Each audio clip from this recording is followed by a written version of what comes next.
The white cod there it is, nice bit of blue army trout today. Fresh salmon, no red salmon today, only blue and white salmon this week, ladies.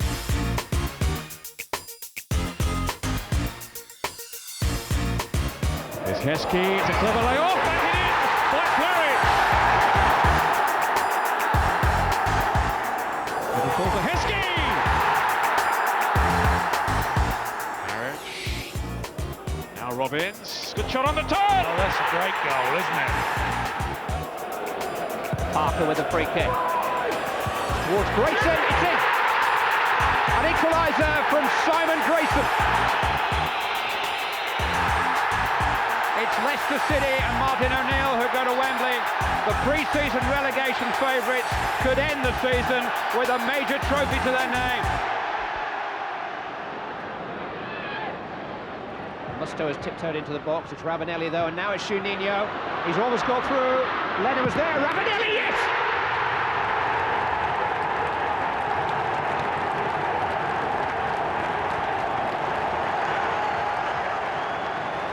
Charged down by Pearson. Robbins in there again. Still a chance. Walsh is there. Heskey's there. Hit the bar. Claridge. Heskey, yes!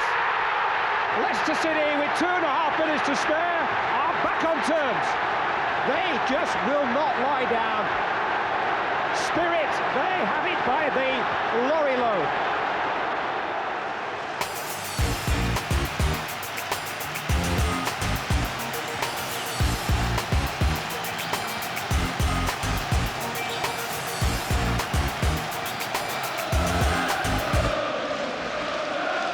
It's the first time they've needed a replay in the League Cup final for 13 years, and remember, it must be settled tonight.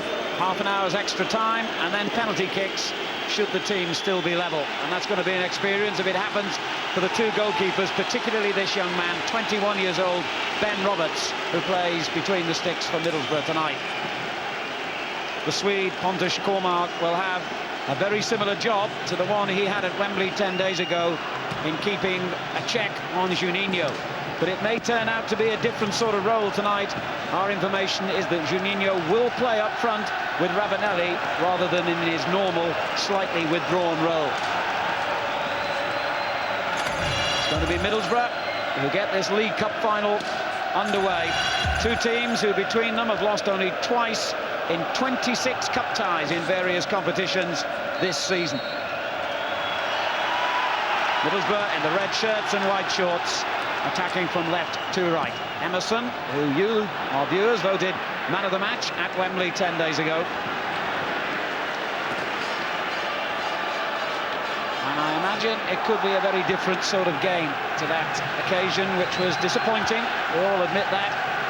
Leicester certainly feel that their players are likely to be less nervous tonight and more adventurous as well. And Emile Heskey will play a more forward role alongside Claridge than the withdrawn midfield role he had at Wembley.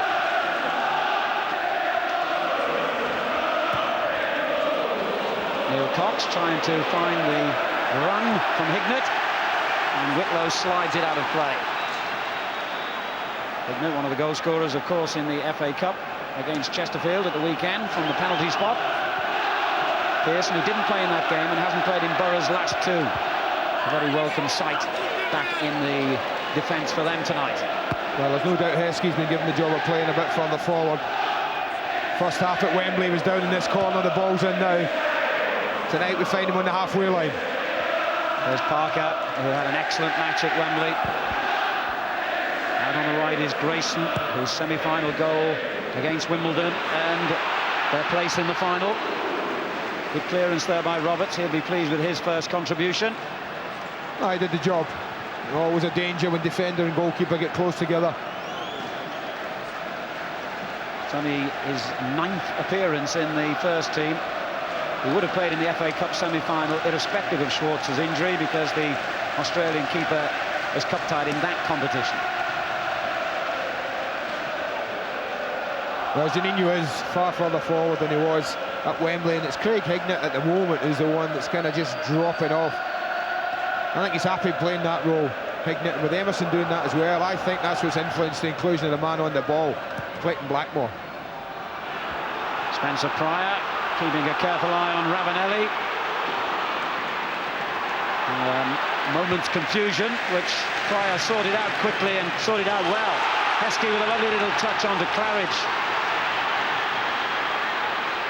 Izzard has joined Heskey in the box. If Claridge can get his cross in, there's a good header clear. And the first attack of any note by Leicester had Middlesbrough backpedaling, but now they themselves break dangerously. It was a lovely ball from Emerson, and there's another good ball to Ravanelli.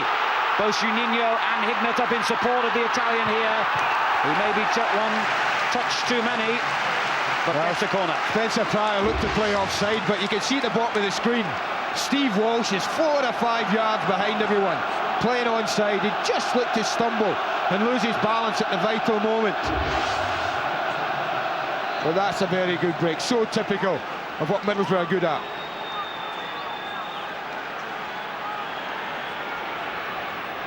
Pearson and Festa both forward for the corner, and it went straight over the head of Emile Heskey. The shot back in by Juninho. Now the linesman has flagged.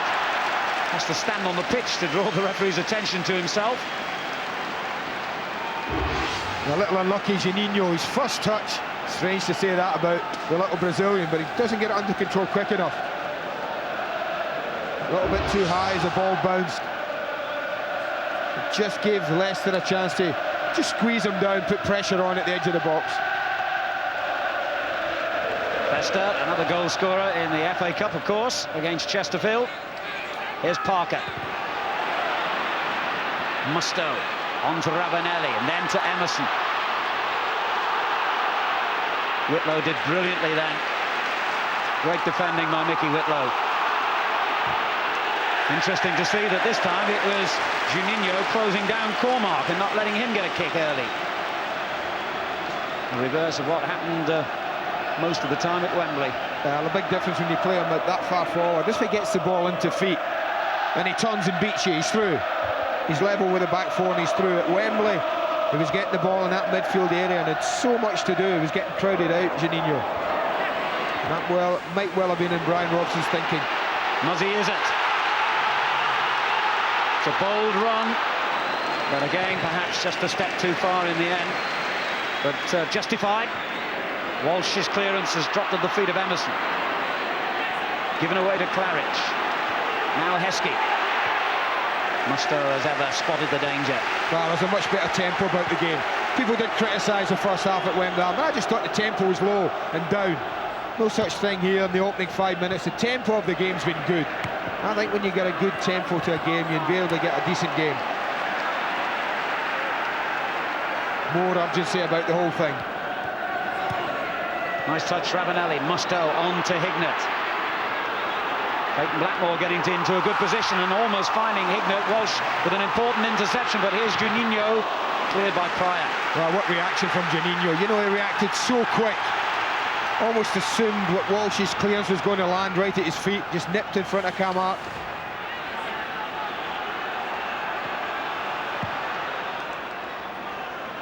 Heskey alone up front at the moment, and Festa got there to clear, but he's given it straight to Pryor. Whitlow making the option down the left cant. A late challenge there by Ravanelli.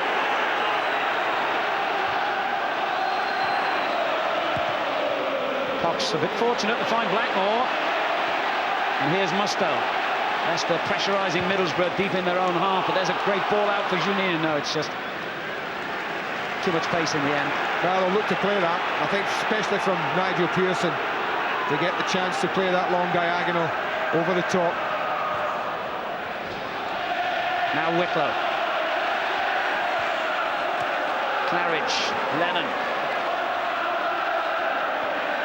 Brilliant run by Whitlow. He's still going. That is excellent play. Parker, good ball. Grayson out on the right. Heskey and Claridge well placed in the penalty area as he takes on Kinder and gets a corner. Well, they both got for this, Walsh and Pryor. Just wondering, Whitlow's making his way over as well. Will we see this arched in with the left foot? Gary Parker's got good quality, but if he takes it, it's more likely to be swinging out the way. But they've got good targets, 4 good headers of the ball in there, with Heskey and Claridge as well. Walsh, usually the man that opposing defenders have got to keep a very careful eye on. Variation on the corner. Parker has a better angle to try and pick out Walsh. Good clean catch by Roberts. And a good early throw for Emerson. Ravanelli looking for Juninho. Paul Mark got there first. Difficult bounce which Claridge misjudged.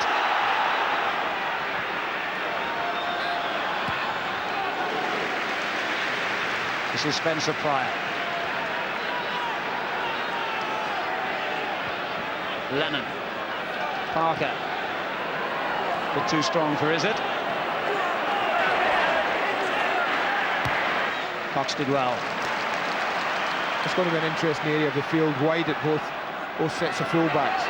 They both feel with both midfields narrow that in positions like the Kinder's just picked it up. I think both sets of fullbacks, if they want it, can get it there. Ravanelli drifting out to the left. Juninho. Ravanelli. It's good build-up play. And that's a great effort by Hignett. What a save. Well, the first thing Roberts had to do was nice and comfortable. The first thing that Casey Kellis has to do is produce a really good save. But this is lovely football. Good passing movement. That's an excellent save from the goalkeeper. That's what you call a confidence builder. A crosser marking into the corner. It's at a good height for him, to be fair. But he dealt with it well. Hignett himself will take the corner. Emerson tried to flick it on. Lennon with the clearance. Kinder, who lasted just 36 minutes at that FA Cup semi-final before a second yellow card led to his opportunity to be first to use the soap. Here's Cox. Now Clayton Blackmore, the Welsh international who didn't play, remember, in the original match at Wembley. He was one of the substitutes that day. There's a lovely ball for Juninho. Good tackle by Pryor. Oh, that's a brilliant tackle. And I'll tell you what, he doesn't get that tackle in Pryor. Juninho is absolutely free and through. The run was an excellent one. There's certainly nothing sinister in the tackle. But he's in ahead of Camargue. He takes the little Brazilian. Yeah, didn't take him. He took the ball, won it very well. Anxious couple of moments now. That's the difference, though, Alan. You make a little run like that at the top end of the pitch, and he's almost through. He was making the same sort of runs at Wembley, but he was making them in midfield. Well, Juninho obviously really felt the effect of that on his knee. The stretcher, obligatory these days. It doesn't necessarily mean the injury is serious, but he looks in some trouble here, and Brian Robson might have another tactical problem to sort out very early on. Only 10 minutes gone, and one of his key players is in a bit of trouble here.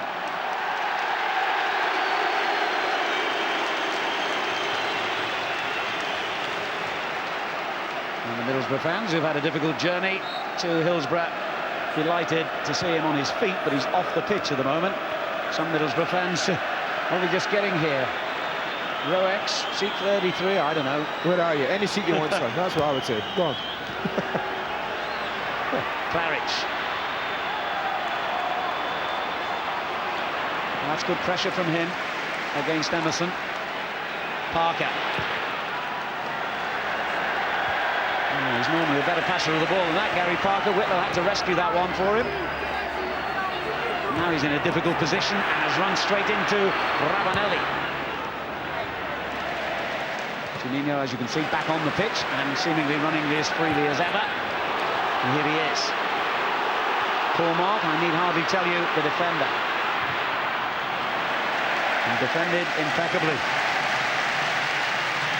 Grayson, finding Heskey. Had a quiet match by his standards at Wembley, but got that all-important, if somewhat scramble goal 3 minutes from the end.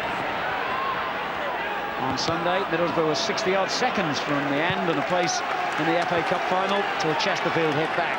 And their inability to hold on to a lead has been one of the key factors in their very inconsistent season.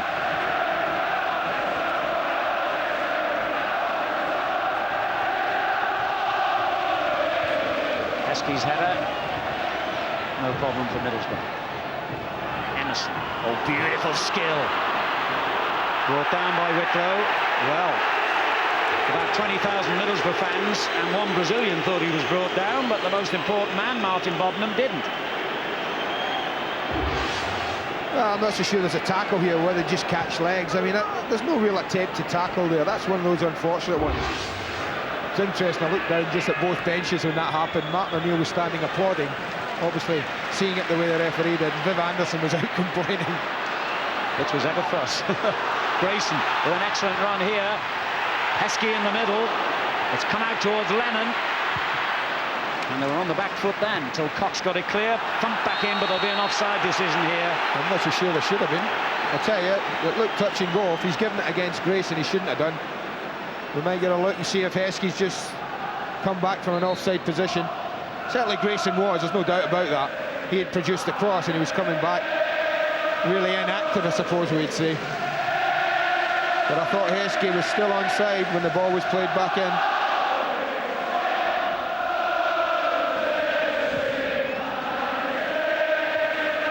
Wasn't the best kick by Roberts. Leicester had it back.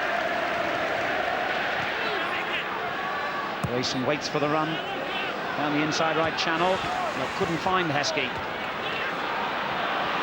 Clayton Blackmore. Intelligent ball to open up space here for Cox.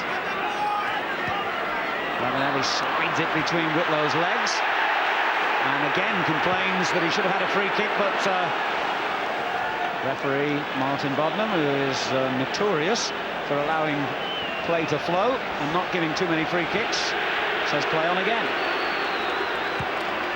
Now there's an interesting looking ball for Hignett, which had Pryor in two minds, but he dealt with it well.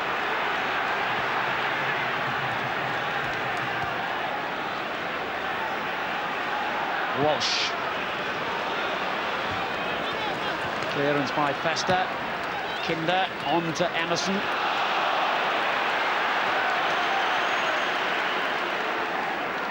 And now Cox joins the attack. Suspended for the FA Cup semi-final. Mustang. Cox again. It was a bit of an iffy ball, and it invited the challenge from Izzet, which won possession back for Leicester. Now Lennon. Poor mark. Grayson seeing plenty of the ball down that right-hand side, an eager, athletic figure. Heskey, the meat in the sandwich there, but the referee saw nothing wrong with that. However, Pearson did see something wrong and is still lying injured. Total accident, I think, Andy. Yeah, nothing, I mean, again, nothing sinister. We've got two players firmly looking at the ball. Every time Nigel Pearson goes down, Alan, there's some concern. I think he's one they missed against Chesterfield, you know, in the semi-final, especially in the last 5 or 10 minutes when they're defending crosses as they were. And already he's been very much to the fore in defending 3 or 4 crosses that Grayson's angled in from that right-hand side. He's so often in the wars, Nigel Pearson. He estimates he's lost something like 3 years of his career to various injuries. This one's not going to keep him off for long. He's back on the field now, in fact. Whitlow goes down. Foul by Hignett. Leicester's free kick.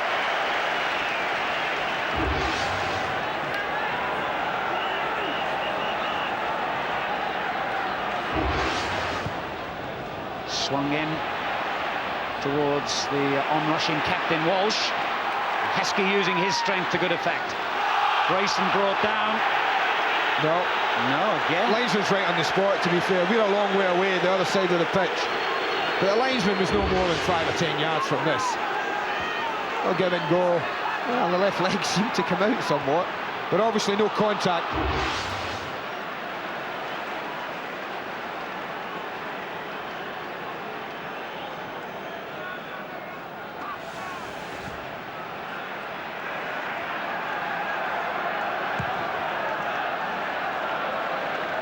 Pearson underneath Keller's kick. This is Lennon. Is it? Lovely layoff Claridge to Lennon, who couldn't return it. Pearson swings it clear towards Ravanelli. Kinder.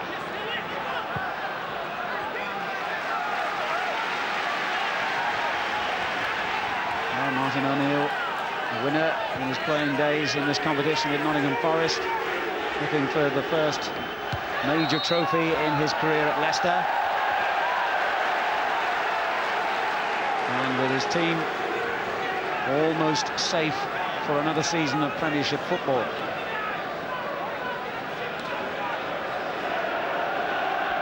Still feels they need another win to be absolutely safe. For Middlesbrough, of course, the situation far more serious. They've got 6 league games to play after today. Juninho just gets a continuation of the treatment for that earlier injury. And for Middlesbrough, remember, this is the first of a spell of 8 games in 26 days, and they're still second from bottom of the Premiership. Their season could end in absolute glory or absolute disaster. Such is the fascination of this game, and only a few weeks to go. I think the 2 cup ties will be the destiny, Alan, and that'll decide what happens in the league in many ways. I think if it's a double disappointment in the cup, then they might just go all 3, and they might end up going down. If they were to find some glory either tonight or in the FA Cup, that might be the spur they need in the league. But many people have talked about tired legs, and yes, they have. But as you mentioned right at the top, they've only played as many games as Leicester. And it's what they've got to do, I think. It's more of a concern to Brian Robson and not what they have done already. And some heavy hints that he's having to deal with. A lot of speculation that should Middlesbrough not succeed on at least 2 of the 3 fronts, their foreign contingent might be thinking again about their future on Teesside. But it is only speculation. Here's Izzet. Lennon. Good return ball. And so was that. And Heskey in a great position. It was a driven cross which Roberts anticipated. Not the best, I have to say. Normally near post, the players were a little bit too far away. The initial part of this is excellent. He gives it and then he just goes behind. Look at him, no one tracks him, everyone's watching the ball. Izzet slides him through beautifully. But Claridge is too far out for that near post driven ball. And a quick counter-attack brought the best out of Steve Walsh at the other end. Both sides are certainly positive tonight, the opening 20 minutes. Yes, comparative to Wembley, it's flown by that opening period. Much more open and, as you say, up-tempo game. Ravanelli, Emerson.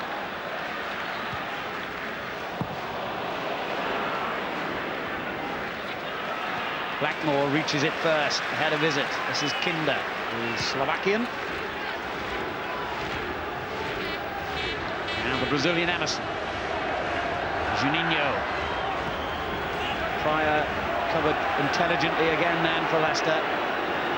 Parker's under pressure from Musto. Now Heskey. Good ball. He loves this position down the left, but this time he's run straight into Cox. Leicester satisfy themselves with a throw. Taken already. Lennon. Wicklow. Now Heskey. Trying to bundle his way through, but Musto's a strong customer as well. Here's Emerson. Dived in a bit there, Parker. But the ball from Emerson not the best. And again, it was Pryor sweeping. They'll take the throw there.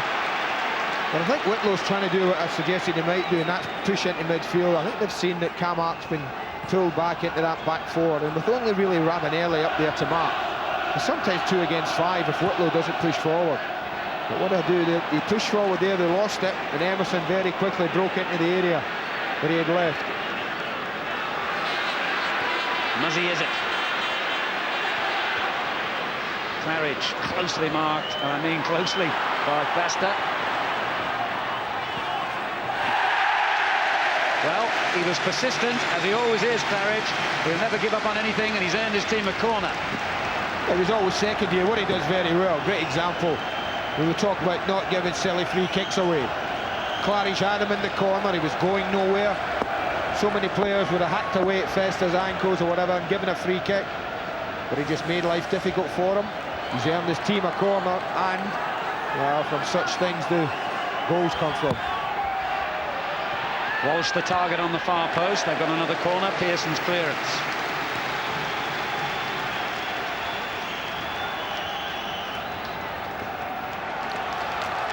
Midway through the first half then of this Coca-Cola Cup final replay. Still goalless.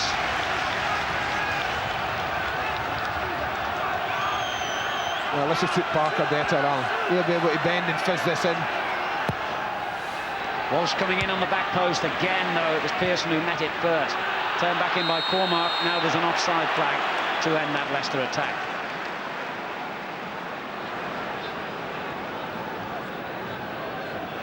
Capacity crowd of 40,000 incidentally inside Hillsborough tonight, and although this competition's had a lot of unjustified criticism, the Football League tell me that the Coca-Cola Cup this season has raised almost £20 million in revenue for the clubs who have entered it, and has had more than 1.5 million spectators from beginning to end, and it has to end tonight, remember.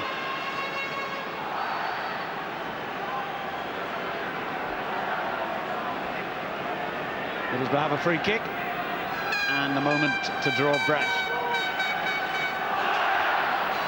Well, with so many Brazilians and an Italian around, there will be no shortage of contenders to take this. Oh, we've got someone in the box. We've got about 8 players around the ball. Well, they did have now 1 or 2 are starting to make way. But certainly if Ravanelli's come out from the edge of the 18-yard box, you can only assume he's going to hit this on. Otherwise, I don't know why your top goal scorer would be there. The Leicester fans provided the perfect commentary on that effort. No need for me to add. Yeah, he opted for power. Long, long way out. But once that started to rise, it was never coming down.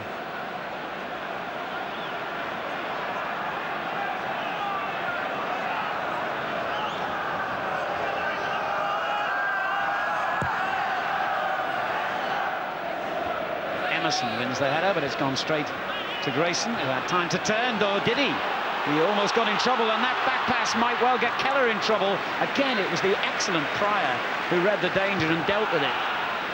Often an overlooked figure for Leicester, but a very important one, and has been already several times tonight. Yeah, 2 important interceptions. I think Janino would have beaten Keller to the ball, but for Pryor's intervention. Good touch on, Claridge to Heskey. Now Parker, chance for a shot. The save has gone out to Whitlow. Inches wide. Well, it wasn't convincing, Roberts, Alan, I have to say, dealing with Parker's shot. I mean, it's well struck from Gary Parker, but it's close to the goalkeeper. He kind of shovels it out more than anything. Both hands, really not that convincing. And had this not started to bend just after Whitlow hits it, it would have found the far corner. Just as he hits it, just starts the arc away. And that's the thing that saves him. Beautifully struck. You can see it just arc away across the face of the goal. Not this time, Martin. The usual understated reaction on the Leicester bench. Ricky Whitlow hasn't got a goal this season and has hardly played in actual fact, because when he came back at Wembley it was his first appearance in the side for 4 months. You'd never guess it. He played well that day. He's made a good start here, but Keller stubbed the ground then and has sliced it. Well, I thought it was going out of play, so did everybody else, but it was somehow kept in. And Leicester have conceded a throw, but much deeper in opposition territory. Keller very grateful there.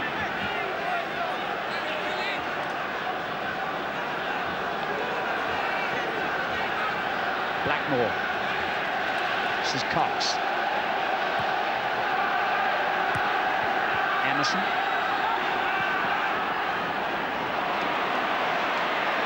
Lennon and Parker both snapping at his heels, and this time the referee has given a free kick. Yeah, he spotted a little tug on the shirt, a little tug on the jersey. With his little dancing feet. Someone obviously got hold of it. Might have been Lennon just there.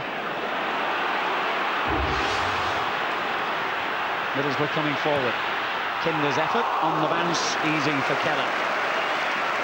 Well, it's so tight in central midfield, Alan. Well, Middlesbrough almost at 4, if you include Hignett at times in that central area. No great width there. And Leicester with a 3, plus Whitlow now, who you see pushed up level more with Gary Parker than level with his other defenders. So it's really congested and narrow in there.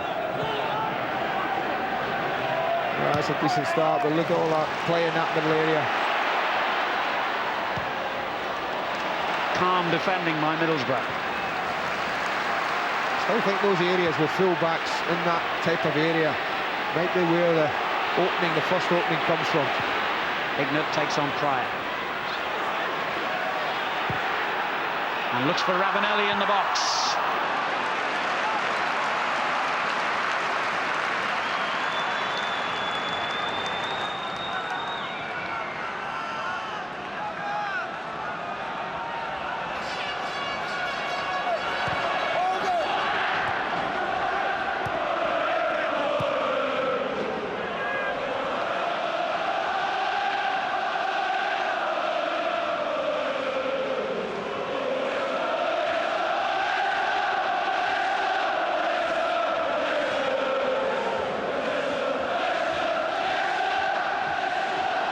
Leicester played that ball in blind. Lucky for him, Blackmore was covering.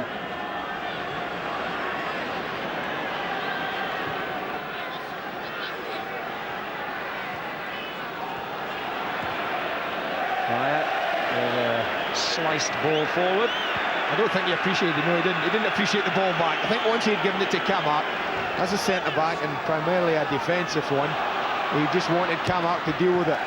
He was a bit surprised and peeved that it came back to him. Zininho pressure on him. You got that impression somehow, didn't you?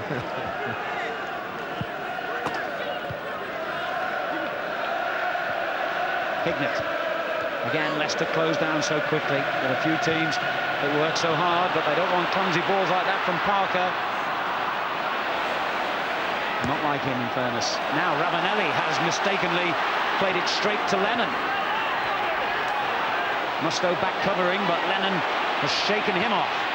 And a nice little angle ball for Heskey, but not quite the right angle.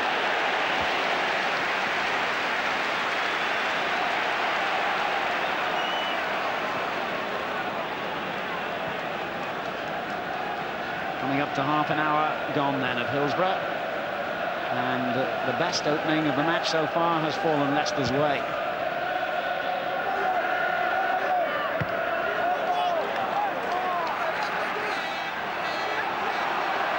Incidentally, this is not a happy ground for Leicester City. On their only previous Coca-Cola tie here, they lost 7-1 against Sheffield Wednesday back in 1992, and they haven't won at Hillsborough for 27 years in various competitions. Well, all in wrestling is not normally allowed, but Martin Bodnam saw nothing wrong with that challenge from Emerson on Cormark, who plays a wonderful ball forward, and Heskey takes it in his stride, and oddly enough, if he hadn't controlled it like that, he might have had a better chance of scoring. Well, there's a great example of first touch. Look how high up the pitch they are. That's the ball I talked about. Over the top, for Heskey's pace. It was an awkward and difficult one, to be fair to the young lad, but a better touch would have given him a golden opportunity. Ravanelli. That's a little warning, Noel, of all the passing we've seen in that midfield area, and some of us were neat and tidy. It was a long ball that created it. The first real glimpse. Some long ball it was. There's Cox. Pearson.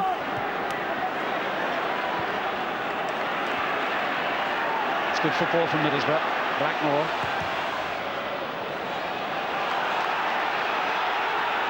Precision football they play at times, Middlesbrough. That's why sometimes it breaks down so often. They go through the middle with no great width at all. So they have to go through the middle, and when Leicester put lots of bodies there, then the passing has to be so precise. Emile Heskey. Claridge. Lennon brings Whitlow into it.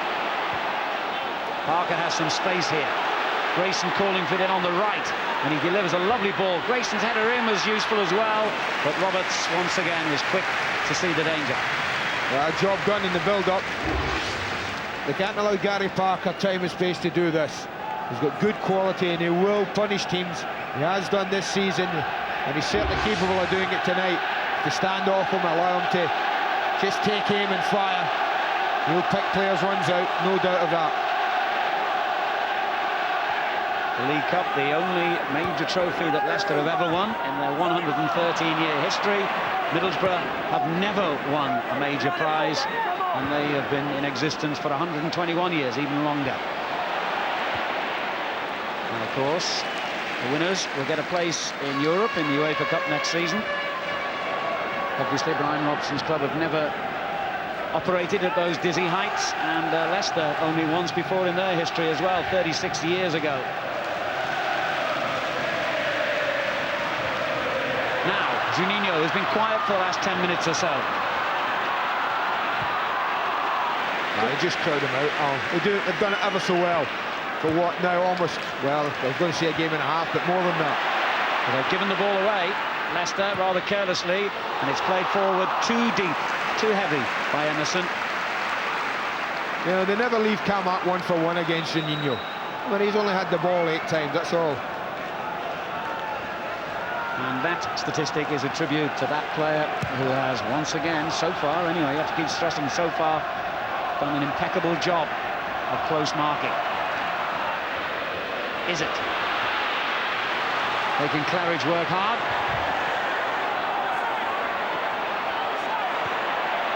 And couldn't get the cross in. Well, he just wanted to tuck it back to Whitlow. Whitlow's 5 yards away, natural left footer. Just wanted to roll it back and he could have delivered. Now Juninho skips past challenges and delivers a brilliant ball forward for Hignett. Ravanelli is with him. There's a good challenge by Walsh, but he's there again. Juninho! Oh, if he'd have caught that right, Keller would surely have been beaten, but praise to the American goalkeeper for his positioning and agility. Well, there's a great example of why he's man-marked, and that's what Mark O'Neill fears. From so deep, the ball to Hignett was an absolute teach, but he wasn't happy with that. Who was the first to catch up the play? The little man himself. Parker releases Heskey. Leicester sticking close to him again, but he's got Lennon in support. Ooh, that little deflection could have deceived Roberts, but didn't. Well, you say he's not been involved, but this is what he can do. Look how deep he is. 3-4 players he's attracted. Now that's a magnificent pass, and when it breaks down, who's first to arrive? Juninho. They don't quite pressure him enough. Positioning's good. At the end, it's a comfortable save. You know, a yard higher, it certainly would have dipped under the bar.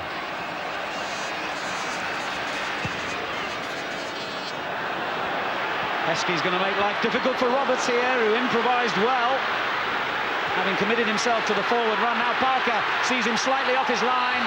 Heskey is offside. Oh, they defended that well. I think it might have been Neil Cox. Yeah, the number 2. Just watch the way he steps out, and he's a little bit deep. Now look at that. But quickly, there he goes. He's out, level with Pearson. Hand up. I want offside. You got offside.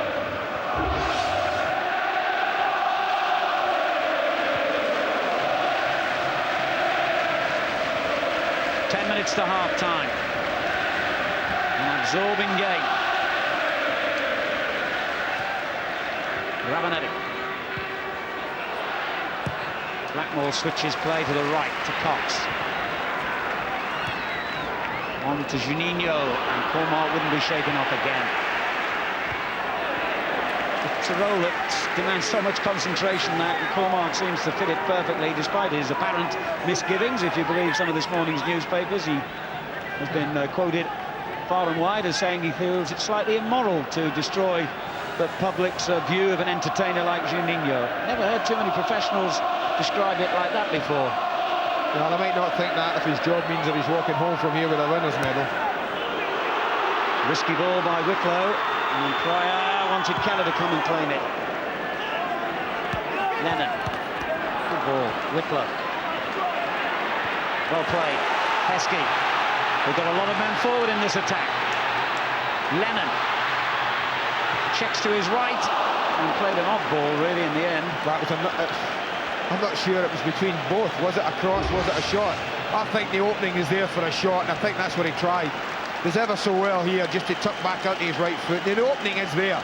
I think he tried to get that bending the other way into the far corner, but he just cuts across the ball a little bit just in his haste, and it bends the wrong way as far as he's concerned.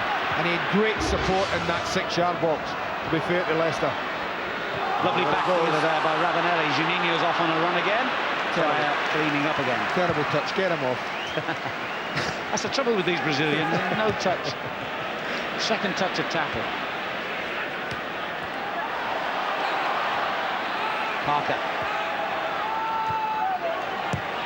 And laid forward, and it's an excellent ball, and Heskey's well placed in the middle here. Oh, that was a vital interception by Pearson. That's brilliant defending. That's defending of the highest quality. He could easily have been attracted to the ball here, you know, because he sees Grayson through, but he has a quick look, Nigel Pearson. And had he not stayed where he was and had a look, then Heskey would be striking this at goal. Super defending from the skipper, absolutely top class.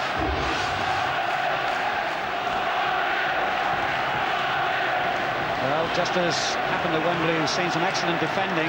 We saw a bit of hesitation there as well at the Leicester end.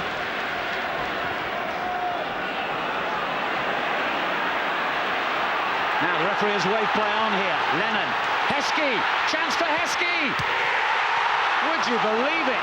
It hit the inside of the post, and this time it didn't go in. I'll tell you what, 9 times out of 10 you do that. It hits the upright and goes in. They break on them really quickly. Heskey holds his position brilliantly. He does everything, in my opinion, absolutely right. Steadies himself, across the goalkeeper, beats the goalkeeper, thinks he's open there as a count. And Roberts flapped at that one. Goal kick though. Well, they're out of jail, Middlesbrough, from that. Said he's a threat, said he would play more positively, said in at the back of them he would be a threat, and that's what it's just done. It's fed in behind. There's no one going to catch him. That's a great strike. You give him that back another 20 times and it'll hit that post and go in.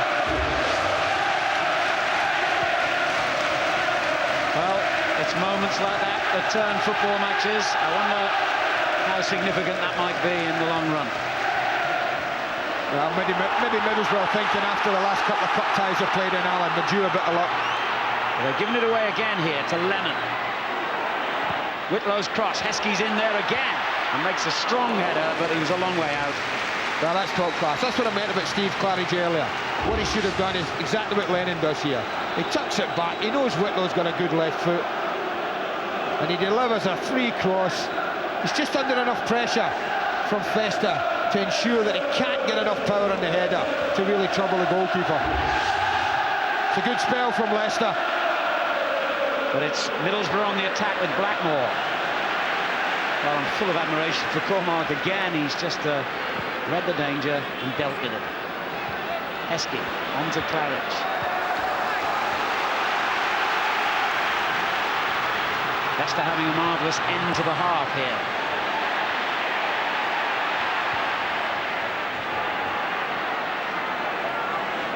Musto. This is Hignett. Ravanelli. And Hignett did well to win that one. Now they've got plenty down the left-hand side here, but the challenge on Blackmore was a good one, and then in came Walsh, strongly as ever.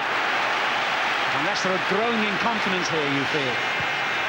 They got caught a little though with Grayson out of position, Alan. And that's that area where I talked about both sets of full-backs will enjoy going into. Hignett, Pryor read it again. And was foul, wasn't he? Yeah, play on, you've still got the ball. That's it, if you'd have ever been a referee, there would never have been a stoppage with it. I think he saw that they still had the ball. Yeah, you're right. He just let it go. Might not be everyone's cup of tea, Alan, but I'd rather see it flow and be stopped every... Yeah, it's better than the opposite, isn't it? Yep. For a free kick. Go on with that. Juninho. Now that is a foul. And Ravanelli not too happy with the challenge on his little mate. And nor was the referee, who reaches for the card. That's clumsy. He kind of hacks away at Juninho, doesn't he? No attempt really to play the ball. I think that's the kind of decision anyone in the ground could have given. First caution for Neil Lennon.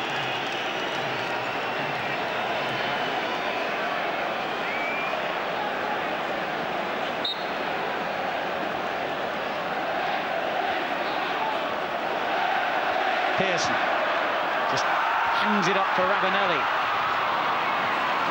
That was good defending by Muzzy, is it? Parker. There's one for Claridge to chase, and chase he will. You can bet on that. But again, the defending of the highest quality. Pearson does that well, you know. He never looks to play offside in silly areas, Alan, but he runs deep and he goes deep and defends.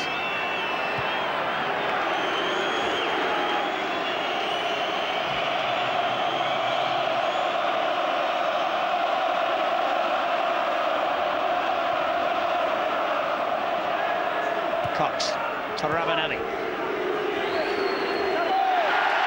And to the delight of the Leicester fans, he couldn't even keep the ball in play that time. They felt he overreacted on Lennon moments earlier.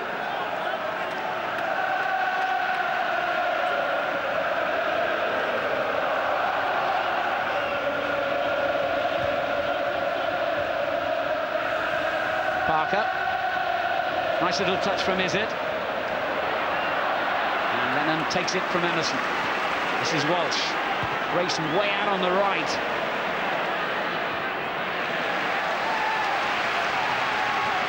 He's a terrific long-range passer with the ball, Steve Walsh. And that's earned his team a throw. And here's Izzet, trying to make it even better. Blackmore did a good job then on Grayson. Hignett to Emerson. That'll be Middlesbrough's free kick in the last minute of the first half.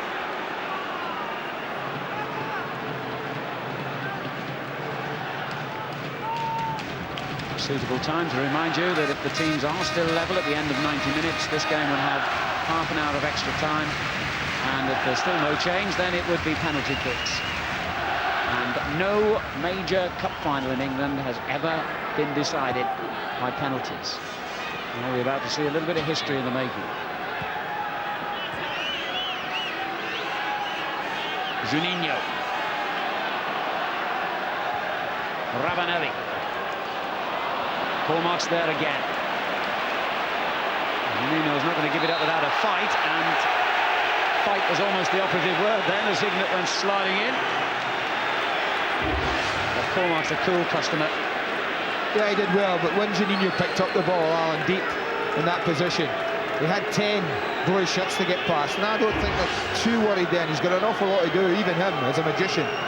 He's got so much to do to get past 10 of them, and that's what happened there. The first part, he played in, got it back, and then they pressured him out of it. And that's why I think they tried to play him right up top.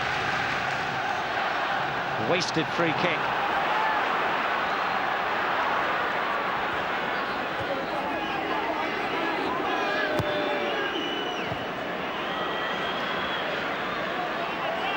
Emerson looking for Cox. Lennon got there first. This is Whitlow. Play on, says the referee. Leicester fans not happy.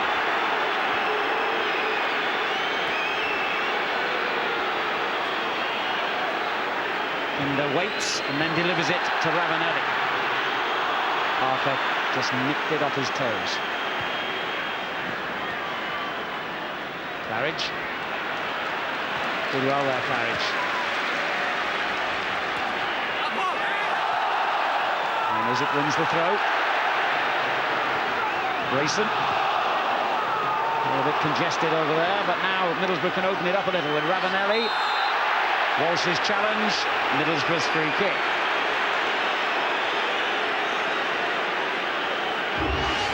Again, no doubts about this. Walsh just comes out at the back, hacks away. Not a great tackle. Cox, bad touch by him, giving it away to Heskey. On to Whitlow. The pass had just let them down in the last third, Middlesbrough. They're okay back here, they've popped it about quite nicely, but when they've got in the last third, they've really struggled to put 2 or 3 passes together. Really breaks down too easily and too quickly. Kinder's made a tremendous run here. Ravanelli couldn't quite find him. For that, you have to praise Pryor again. They've got on with it quickly. Ravanelli onto the left foot, finding Hignett. Kinder's still out there. This is where they're so precise. You look at this little passing, and I think Leicester's theory is to put men around it, bodies around it, and that kind of thing's happened the majority of the time when they've done that. And then the outlet ball, but this time it was irrelevant because the whistle went for half-time, and Emil Heskey the closest to changing that 0-0 scoreline, and you can't get any closer than that. It thumped against the foot of the post. Frustration for Martin O'Neill and his coaches, and for Emil Heskey.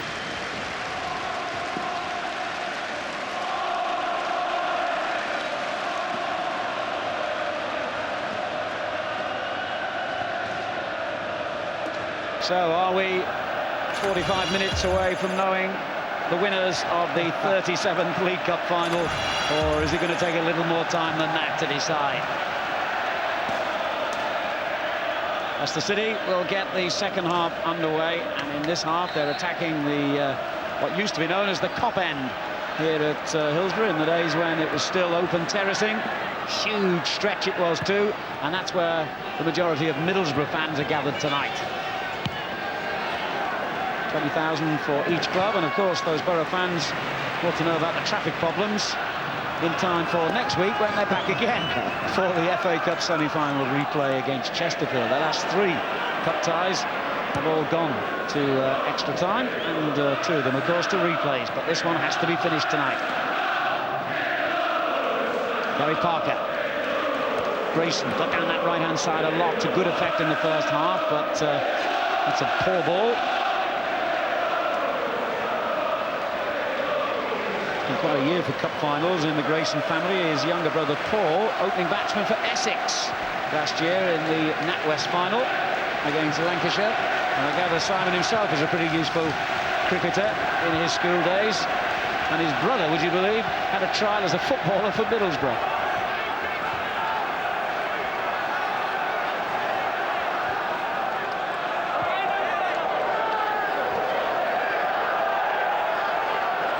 Kindo's probably never heard of cricket, finding Ravanelli. And the chested pass there by Hignett only gave possession straight back to Leicester. That's been the most disappointing thing. Talked about it the first half, Alan, that they've had decent possession. They're in that final third when it's gone up top, when it's gone to Hignett or Ravanelli. Juninho, all right, it's been hard for him, but when it's gone to Hignett and Ravanelli, they haven't held on to it enough, they haven't built enough from them.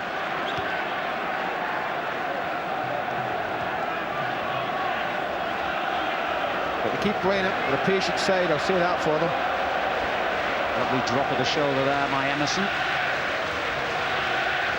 Juninho, guess who takes it off him, but it's been given away. Now Ravanelli looking for Hignett. Keller got there first. Well, that's the thing more than any, it's mistakes, isn't it? Leicester had a great chance with a mistake. That, a little misplaced pass, a little bit more bend in that ball, and Hignett certainly would have given him Keller more trouble.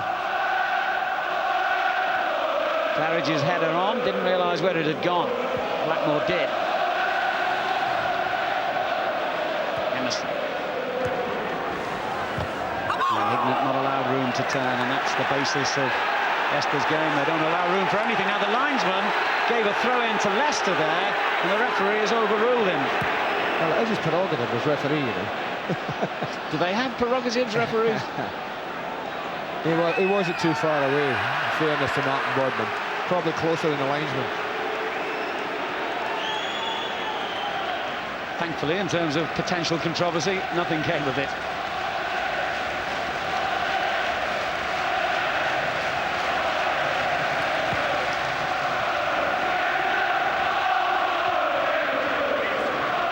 Parker launches one too long.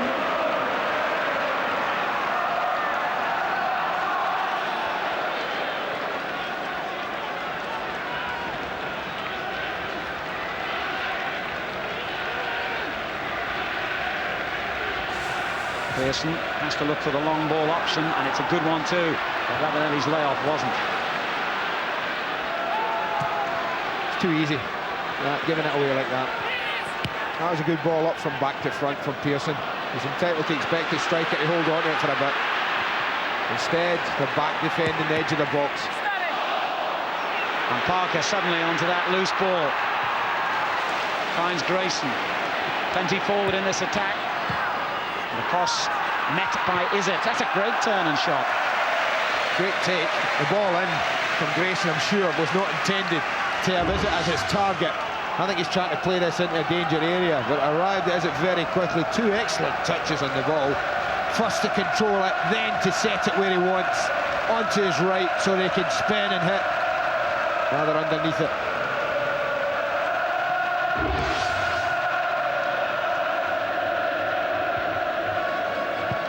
Well, Pryor hasn't missed much at the back.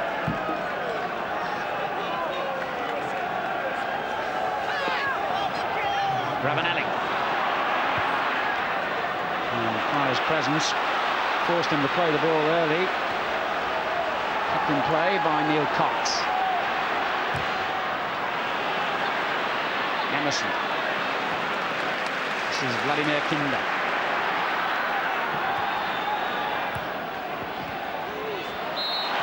And the referee gives the free kick against Grayson. Foul on Hignett. Very early, too early, Ravanelli's offside.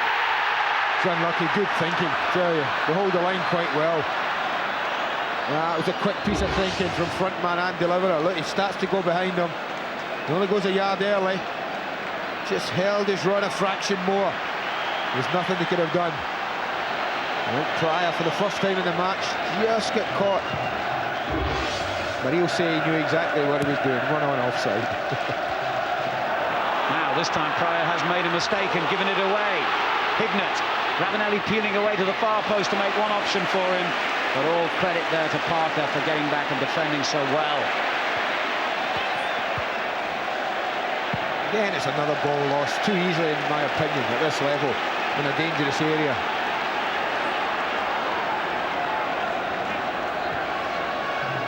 Harry Parker, twice a winner in this competition in his Nottingham Forest days.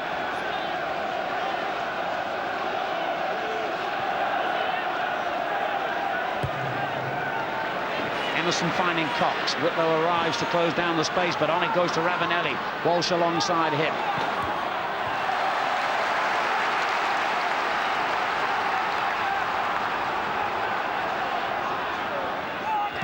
Juninho, his first touch that I can remember in this half, finding Ravanelli. Emerson, Leicester forcing them backwards again, but that's a lovely ball. Good outlet provided by Cox. And a wild lunge there at Juninho. Whitlow shakes his head, but don't see how the referee could have done anything else other than a free kick. No, that's a free kick. I mean, you can't even argue with that.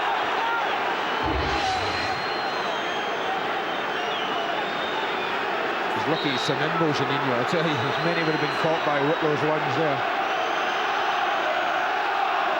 Hignett and Juninho himself over the ball. Hignett's walked away.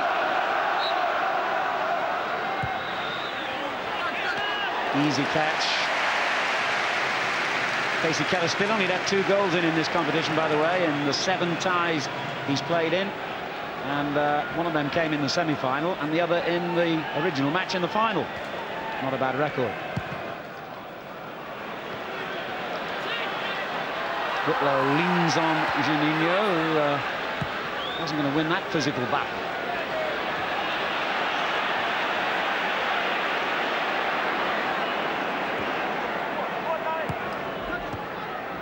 Kinda. Emerson. Good return ball. And on it goes to Hignett. Looking for Ravanelli. Well, he couldn't do much more than win the header, but no one was up in support. Well, that was rather silly by Craig Hignett.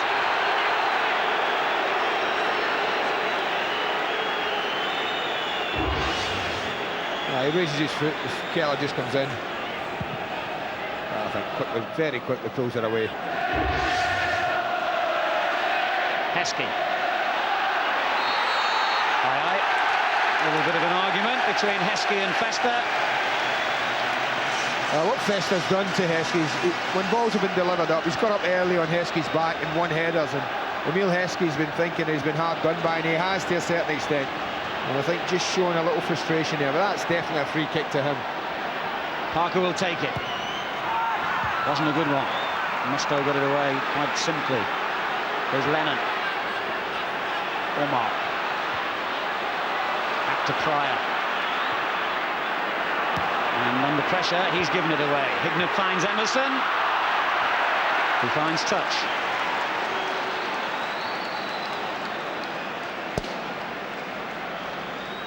Still frustration for Brian Robson.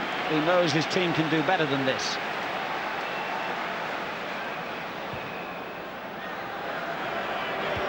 Lennon, lovely little touch on, but Heskey miscontrolled it and used his physical presence to win it back. But Middlesbrough have possession again now. Chance for Kinder to get forward. He's got Hignett to his left and picks out Ravanelli in the centre. There's a lovely little ball onto Juninho. Danger here. Well, that's what they're all about. In that time, they just play it a little bit longer. Not too many passes through the midfield, but it's delivered up from a fairly deep area early to out. This time he does get a hold of it. The ball's a perfect one into Juninho's run. The shot's just a touch high. Kamart's not far away, but he's not close enough that time.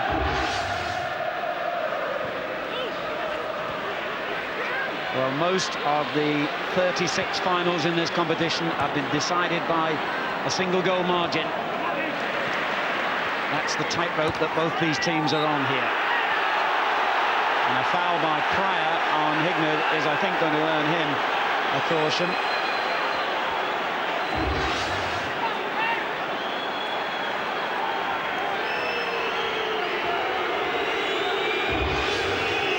Yellow card for Pryor, who was also booked in the original match at Wembley. Not that it matters really, because the Coca-Cola has its own disciplinary code this season.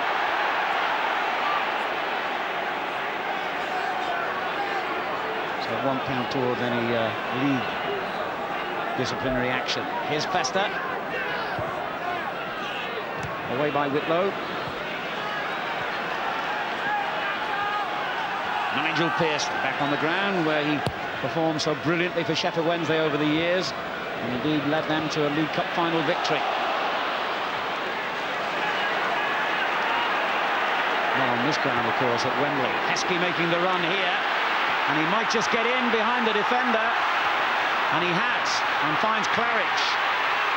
Back to Heskey. Out to Lennon. Got men back quickly there, Middlesbrough, in fairness. Here's Parker. Whitlow. Got a fearsome shot if he can find room, but it's Ravanelli of all people back defending.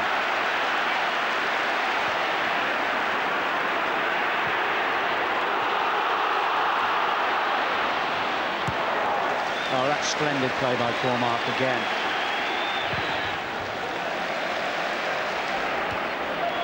Is it getting up well, but the header has dropped to Pearson. Emerson, and again, the pace of the game has risen noticeably in this second half. Emerson with a great run. He ran straight into trouble in the end in the shape of Pontus Cormack. We all thought it was going to be tight. There wouldn't be much in this game, and that's exactly the way that it's panned out. Grayson. Heskey.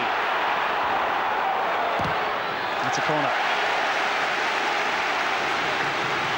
Hard to believe, isn't it, that he was 19 less than 3 months ago, Emil Heskey. Quick, strong, two-footed. They have turned down millions of pounds from other clubs for his signature.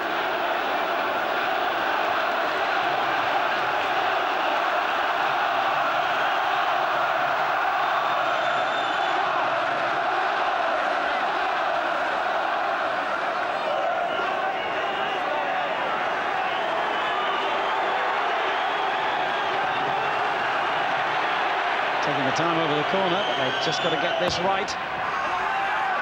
Ravanelli touches it away, and he was so shocked there. Heskey, the ball hit him rather than him heading it. Yeah, he didn't know a lot about it. It's a decent ball in, this one. Whitlow, it's a good area, it's a dangerous area. Can't quite deal with it, Ravanelli, but it just arrived too quickly at Emil Heskey.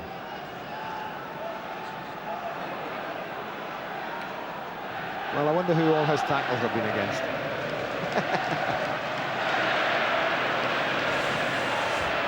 Now, Ravanelli has it back unexpectedly there for Middlesbrough and picks out Hignett. Mustoe getting forward in this attack, but Hignett's played the wrong ball. Grayson.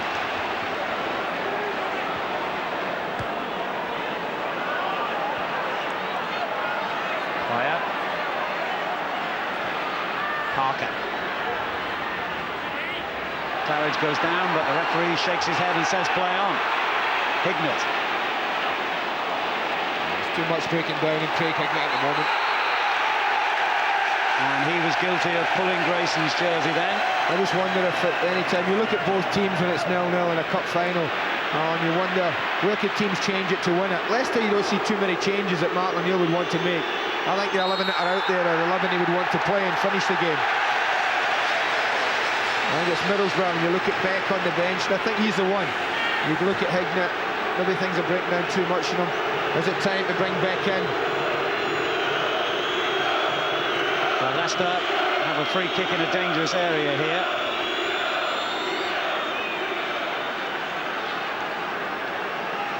Parker takes most of these, just waiting for the big guns to get forward. Walsh and, in particular, Heskey.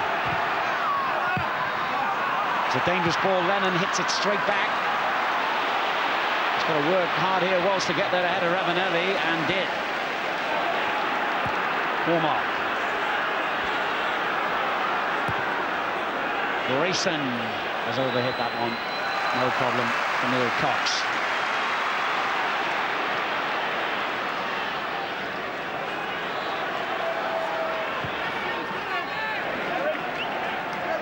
Kinder.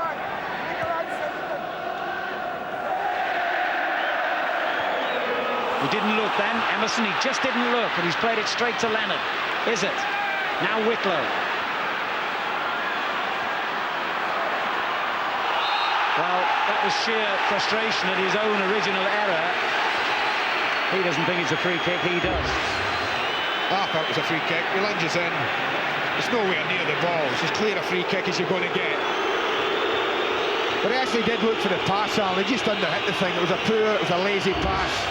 And it immediately put his team in trouble. Now they've got to defend an area where, well, all season Leicester have looked dangerous from set pieces, from corners.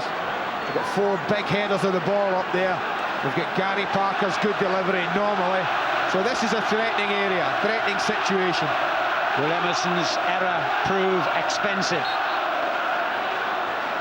Parker's free kick. He seemed to go for goal as much as anything and made that a simple catch for Ben Roberts. That's 2 comfortable free kicks either end. Janino did the same about 5 minutes ago at the other end. Free kick in the danger situation area, popped it straight into Keller's arms. Gary Parker does the same. That's unlike them both.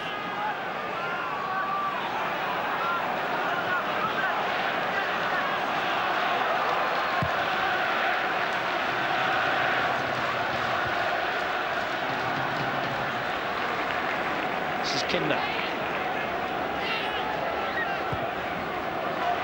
Plenty of space for Cox. Ravanelli.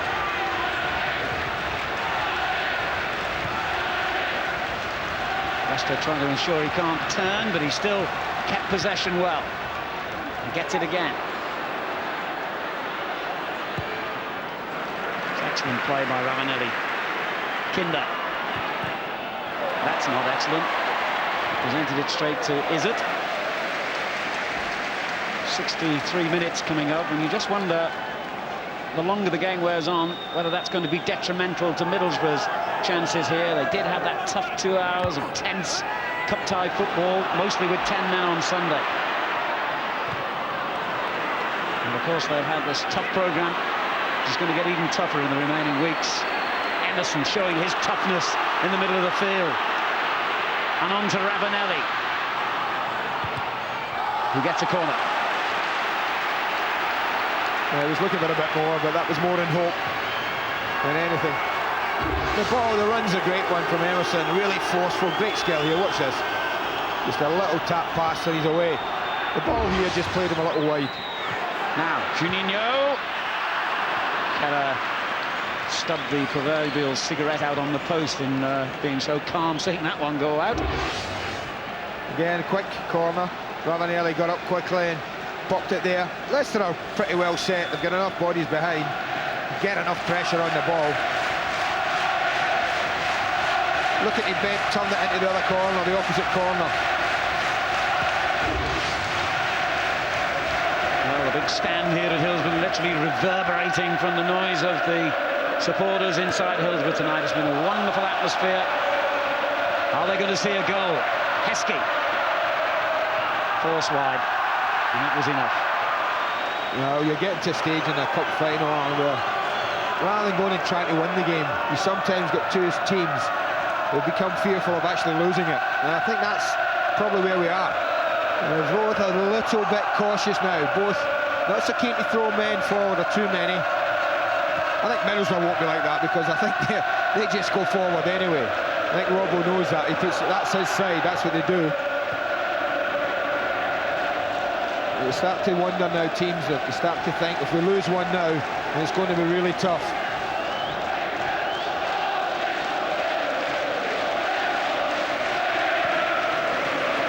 "25 minutes of this Coca-Cola Cup final replay remaining.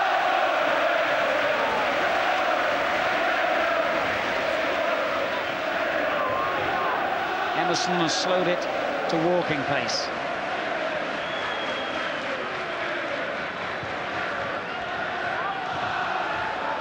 Walsh just nips in ahead of Ravanelli. He's worked hard, Ravanelli, along the line. I don't think his touch has been as sure as it might have been, but he's worked that line on his own. Really unselfishly, tirelessly at times. Pryor with a good clearance, finds Claridge.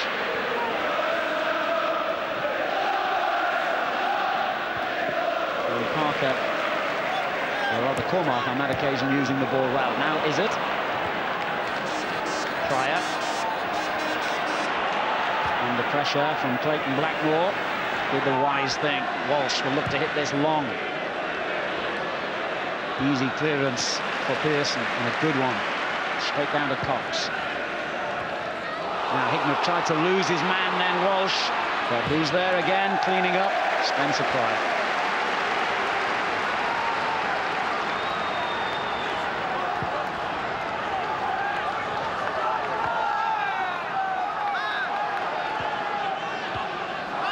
Ball given away to Lennon. Claridge had to check there as Mustoe closed down the space. Whitlow.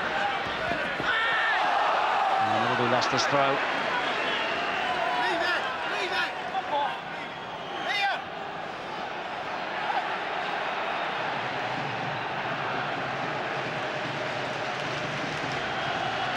Here's Lennon.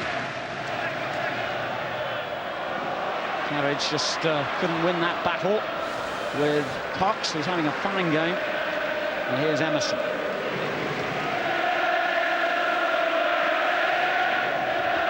He and Kindler playing their own private little game here. Hester joins in. Heskey with the interception, but it's not good enough because Cox has kept it in play. Not the best ball though for Ravanelli.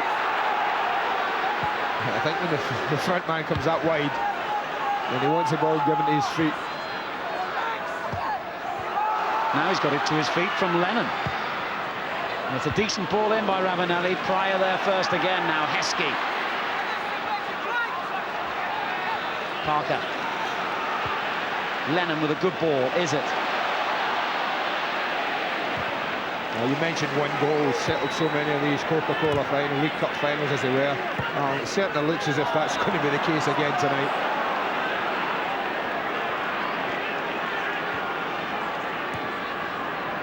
Ravanelli, sensible layoff to Cox.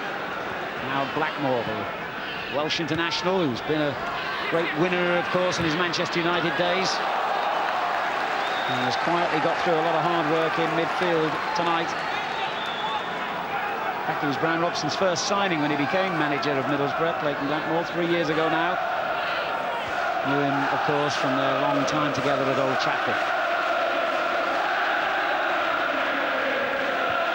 Emerson, that's a good ball. And it's Blackmore on the end of it. Looking for the early ball to Juninho. Keller, once again, out of the blocks quickly. And the early throw sets Grayson moving forward. It's tight, it's tense. There hasn't really been a goal-scoring opportunity in this half. Heskey. Parker, neat little ball. Claridge lays it off. Is it? Heskey tries to thunder his way through the challenges, but not this time, because this fella was pretty strong as well. Defended well again there.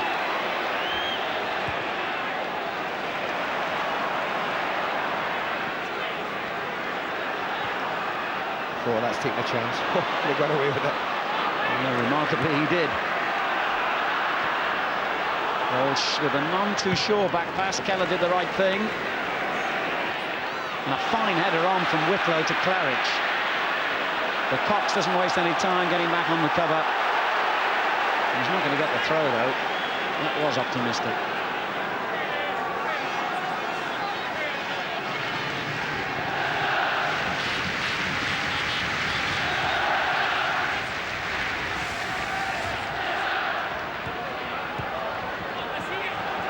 Working his socks off to try and close down the Leicester defenders, but they've still got the ball forward well here with Claridge. Now is it? It was a tired sort of shot really by Muzzy, is it?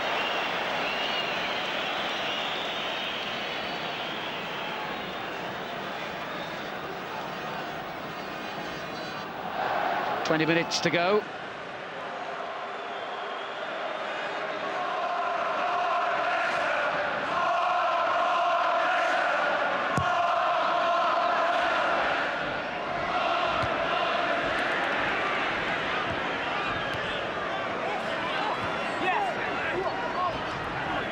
Skips inside the first challenge, but not the second from Claridge. Here's Lennon. Did well. Poor mark. Wicklow. He looks up and sees Heskey surrounded by defenders. Tries to slide it down the outside of Cox, but it didn't work. Pearson takes a bit of a risk, but knew what he was doing. Emerson. Ravanelli's header. Cormac under pressure from Juninho instead of the other way around for a change. Claridge goes down, the referee says play on.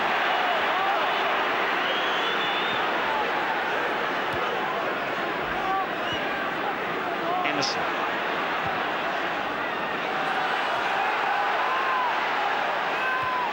And Cox looks for little Juninho down the right. Lennon, not much bigger, is there to win it back.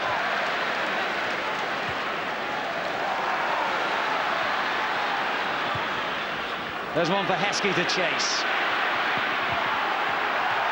And he's got the throw in, at least, from the challenge by Festa. He's a strong big lad, look at this. That's a real challenge. He got a little bit lucky there. He goes in a little bit late on Festa after he's played the ball. One or two referees might have taken exception to that. But not that man.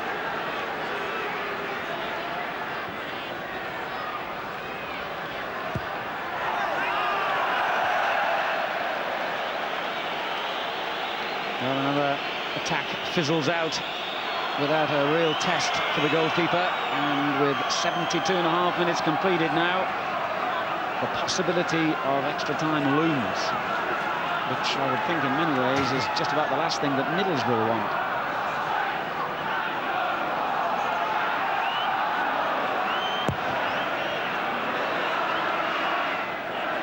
Well, they won't want it, oh, that's for sure, but if they have to go that far, they have to go down that road, and if it means getting their hands on the cup, getting the win in the trophy, then they'll take it. There's a little incident there between Izzet and Kinder, which has left the Slovakian international in some pain.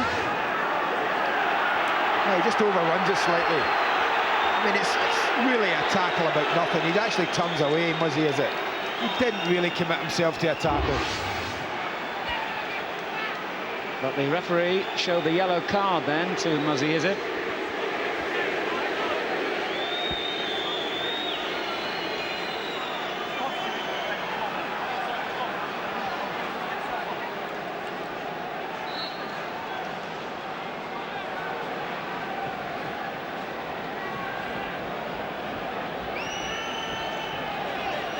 Leicester is off the field now, receiving treatment. Middlesbrough want him to go back on. The referee hasn't signalled that he can yet. As the ball is delivered long to Ravanelli.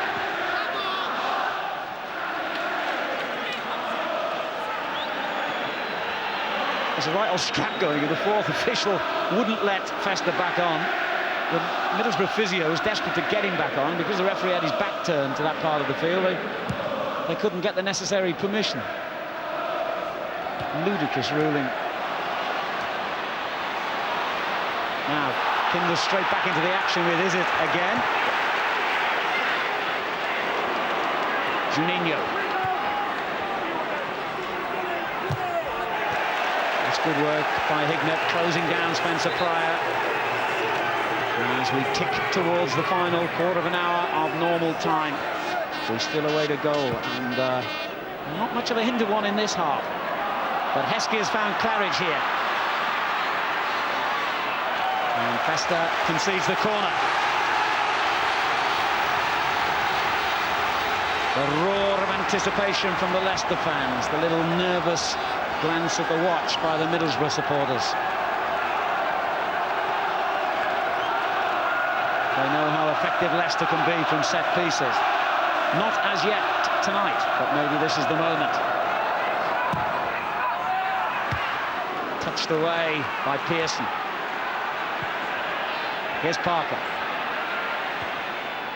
Clever little ball for Lennon. Now Wicklow trying to get it onto his left foot and does so. Pryor is forward. Well, not a bad effort. Difficult header. Long way out. And it's bending in that way. Not great pace in the ball. Only 12 yards, looking to glance at the far corner. He gets enough power on the header. Not quite the direction he was looking for. He's never actually scored for Leicester. Middlesbrough about to make a change here, and the central defender, Steve Vickers, is the player coming on. And obviously from that earlier incident, it's Festa who is having to be replaced.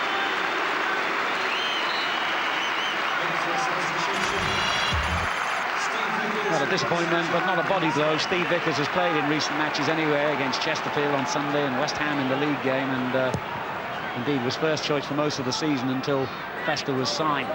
Very experienced player, very capable. Now there's a great ball. Is it? But couldn't quite reach it.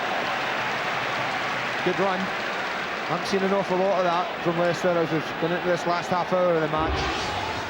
Just pops it off, makes a good run, no offside, not a sign of it. Oh, just skips away from him.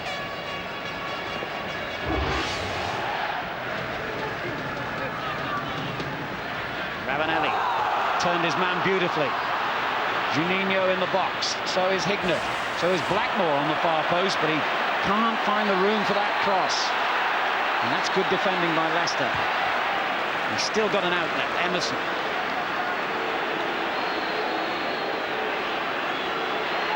Emerson trying to set up the shot, then thought better of it. There's Kinder. Hignett. Cox. Emerson again. Middlesbrough keeping the ball impressively here. But what can they do in that crucial final third? Well, they kept it all right, Arm, but when did they threaten? Well, when did you really see them threaten with any ball there? And I think that's been the, the disappointing thing. Still attacking, still have possession though, until Cormac yet again dispossesses Juninho. Well, they've had plenty of possession, the stats there show that. But they created very little with it. But I said they're a patient side, they'll keep probing. Took one little flash of inspiration from Juninho at Wembley in extra time to create the chance for Ravanelli. It might take something like that again tonight. It certainly looks that way. Parker winning it back, and Keller did well then. Pumped back in, and out again from Parker, but it's gone straight to Pearson. Lennon with a good ball, and he gets it back, but he's offside. He doesn't know, but it won't count. Well, it was close. And Nigel Pearson, who's been impeccable tonight, normally they just headed this straight back. He did the first time, he brought this one down, he gets caught. I think that's touch and go. I'm not so sure he is offside. Certainly a debatable one.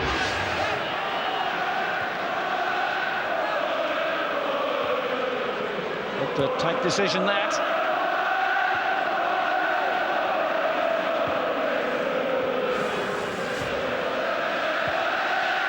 Pearson, glorious ball. Ravanelli, Walsh behind him. Needs some help and gets it from Cox. Juninho. And Cox came and took it off his own player. That's unusual. Now he's dispossessed by Cormac. Good bit of pressure. Approaching the last 10 minutes from Middlesbrough.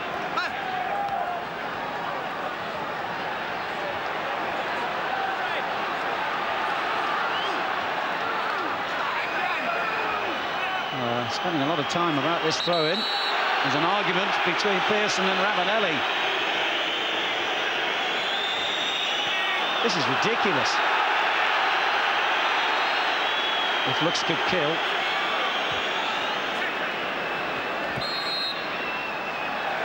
And of course, what happens at the end of all that nonsense by Middlesbrough is Leicester get a free kick. What was Ravanelli playing at? Mamma mia.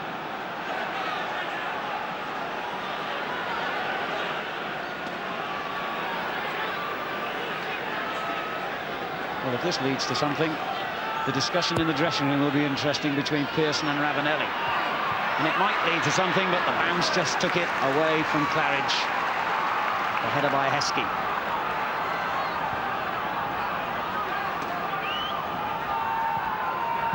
Well, gentleman in front doesn't seem to think it's his bedtime quite yet, but I would think everyone else in this ground has been anxiously, nervously eyeing their watches in the last few minutes, and they'll know that we're into the last 10.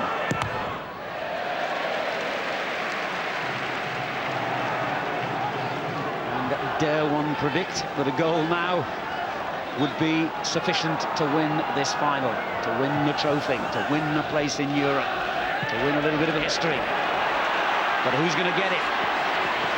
Claridge for Leicester. Oh no! It was never offside, surely.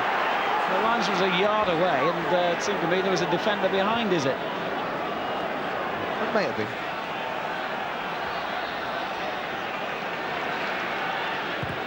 Pearson. Pryor will head it straight back to Grayson. Parker. Haven't seen much of Grayson getting forward in this half. Tribute to Middlesbrough, but that's a useful little scooped ball up for Izzet. He's done well here, very well, and hauled down. Pearson a little bit fortunate to escape a yellow card, perhaps, then. Yeah, I think you're right there. Izzet does ever so well, then he just gets hooked away. Certainly couldn't have been any arguments if the referee had produced a card. What he has done is he's given more anxious moments for himself and his defenders. Parker lifts it up, and the header produced a fine save on the line by Roberts. He reacted well then, he really did. Yeah, I think it was big Steve Walsh who came up from the back and got his head on this. This is a good delivery, it's in the danger area. Walsh gets up, I think the goalkeeper's pretty pleased that that bounces right in front of him. I think had that been to the side anywhere, it would have been a real difficult save. As it was, the fact that it bounced made it difficult enough.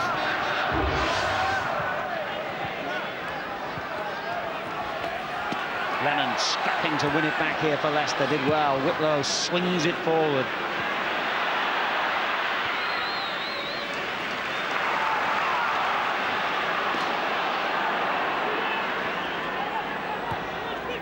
Emerson. Blackmore. Musto. Ravanelli ahead of him, and the linesman's given another dodgy offside, I would have thought. That was tight yet again. He looked to run offside, but I think he just bends his run back. That's tight, but he's right. He's spot on, the linesman. Yeah, got to give him that one.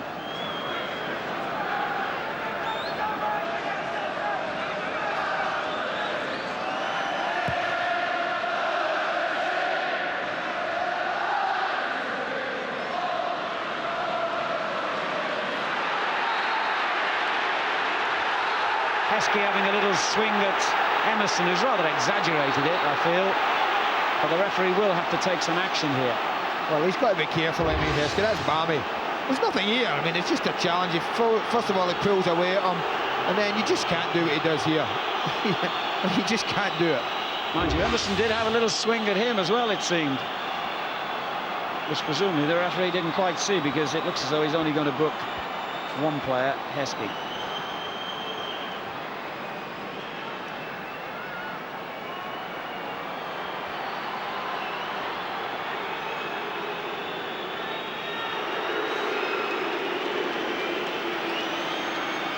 Heskey better shut his mouth, or it could turn from yellow to red. And maybe Emerson should have joined him in the book.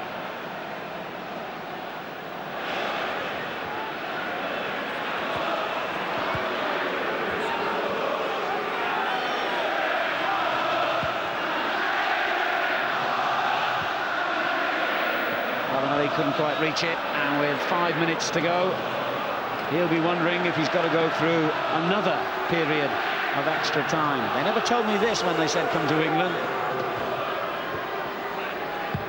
He's probably played more matches in the last month than he played in most seasons, I would think, in Italy. Not quite, but you know what I mean. Lennon. Skipping round the challengers brilliantly. Has he got the legs to get the cross in? He has. And again, picks out Parker this time. Juninho arrives to dispossess him. That's good work by the little Brazilian. Still running, still motoring, still running at people, which he loves to do and does so well. Kinder. Blackmore. Good interception by Cormac. And he goes forward and finds Claridge, and the substitute Vickers had to get that tackle in.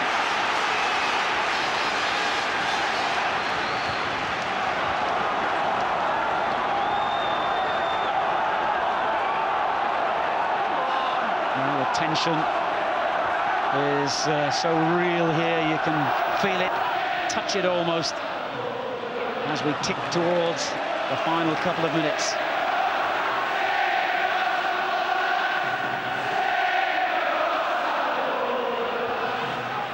Claridge sucks round his ankles as ever. Turns and finds Lennon. Now Parker.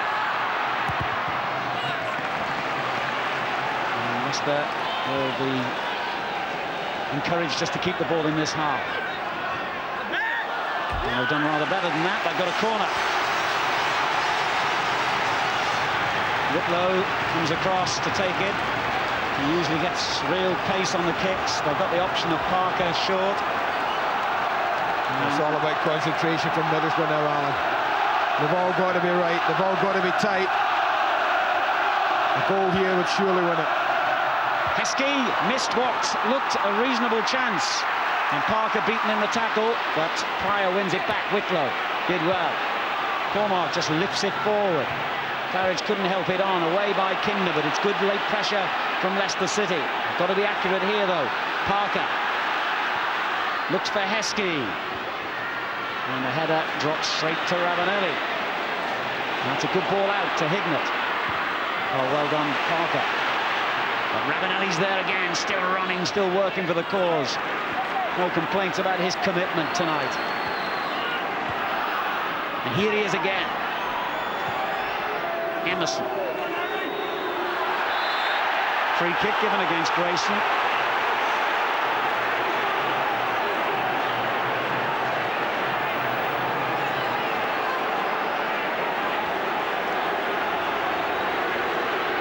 Emerson is waiting for Pearson to get forward.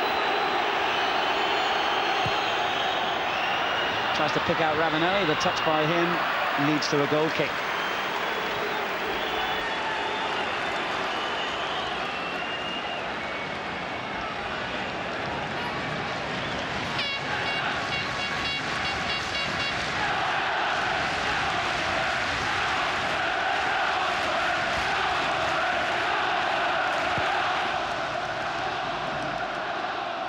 The fans try to lift the players as we move towards the last 60 seconds of normal time. Extra time beckons.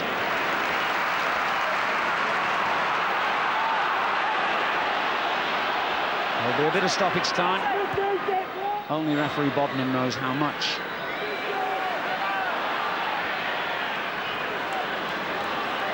Pearson. Ravanelli makes a run for him. He's picked him out beautifully.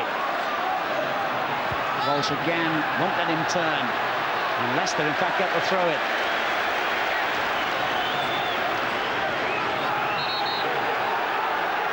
Well, they'll be used to it now. They've had full value for their season tickets this season, haven't they? 46 matches, and goodness knows how many hours when you add on the various periods of extra time. It has been a most unusual season for Middlesbrough supporters, you could say.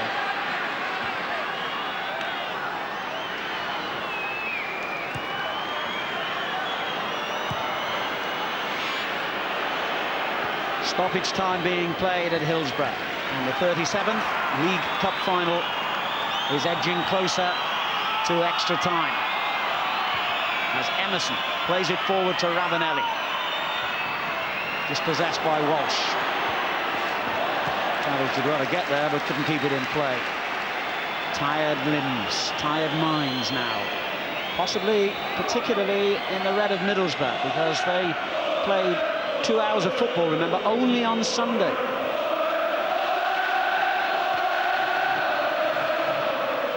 Will that be a key factor, I wonder?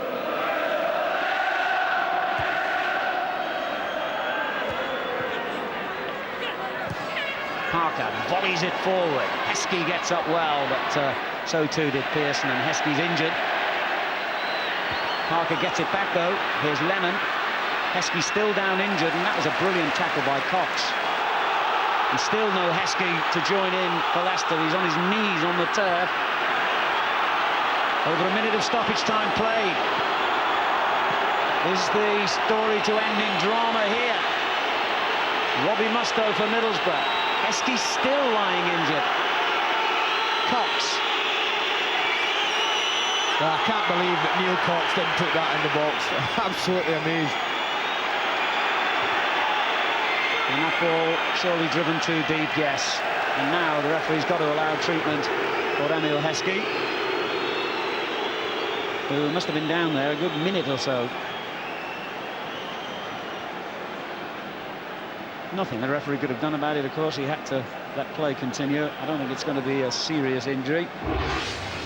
Well, I think the only way he would have stopped it if he was concerned that it was a head injury. It certainly didn't seem to be. You know, he goes to hold his head, but it did look to be a clash of arm on head, or head to head even. Might just have been stunned a little.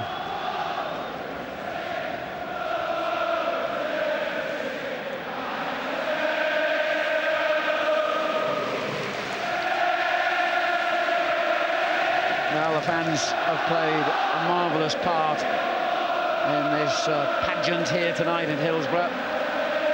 But it looks as though they're all going to get to bed late tonight.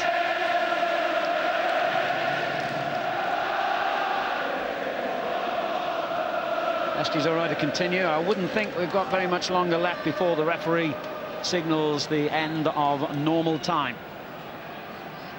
Had another glance at the watch, and there indeed is the whistle, and extra time will be played here at Hillsborough. Been there, done that, got the T-shirt, knows the speech, has got it ready. So has he.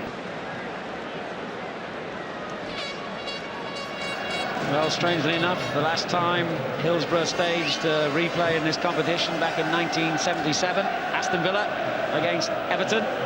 Andy Gray will know all about it. Yes, that also ended in a draw, didn't it? 1-1 that night, yeah. That went to a third replay. Correct. But turning our attention back to the Coca-Cola Cup. Are we going to see a winner in this next half an hour, or will we go through the drama, admittedly, but absolute agony of a penalty shootout to decide the season's first major trophy? Well, it's only agony if you lose. There's ecstasy as well. Yes, it's everything. All emotions jumbled into a crazy little spell. We all got used to it during Euro '96. We've seen it many times in big European finals, in World Cup perhaps as well, but never, incredibly, in the history of a domestic cup competition in England has it gone to a penalty shootout. Is tonight to be a historic first. Well, it certainly looked that way for a long time, Al, as if it might go all the way. It's difficult to know where the break's coming from. Maybe a tired mind more than anything, who just loses concentration at an important area on the pitch. Misplaced pass from a tired leg. It might be something like that, rather than a great bit of skill that wins this match. I certainly hope it's skill. And here's one man who can provide it. He's lost shin pad there by the looks of it. Juninho. He's going to need that. The way Cormack's been tied to him. Not that he's had to resort to foul tactics at all. Emerson using his strength now. And Whitlow used his to deny him. Lennon. This could end in tears. But they didn't. They kept their heads well. Claridge goes down. No foul given. Musto. Blackmore.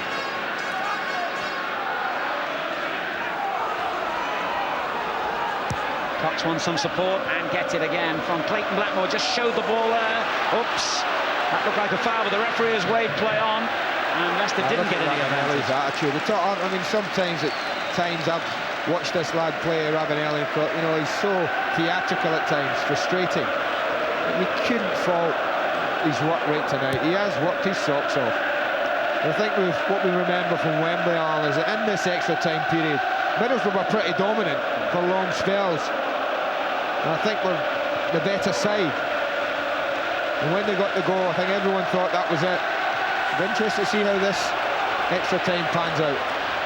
Ravanelli the scorer then. Now he finds Hignett. Juninho well placed in the 6-yard box. And Keller dangerously close to carrying that out of play. Referee had a look at the linesman and he was satisfied he kept it in. Yeah, I think this pretty much stays in. And Ravanelli does go and get involved, though, Alan. They do lack numbers. They do lack numbers in the box. It came across there, only little Juninho was the target. But that ain't bad, you're a front man. I said it broke down quite a bit on him. But obviously I was wrong.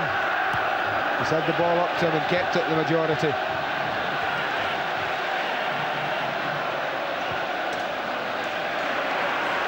Well, the importance of this next 27 minutes to Middlesbrough's season can't be overstated.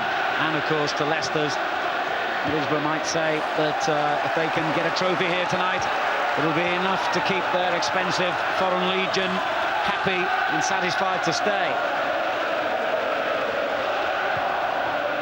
But Leicester don't care about that. They want that trophy. They want that place in Europe every bit as much. He chased that well, Robbie Musto. Talk about tired legs, but he had to really sprint hard to keep the ball in play there.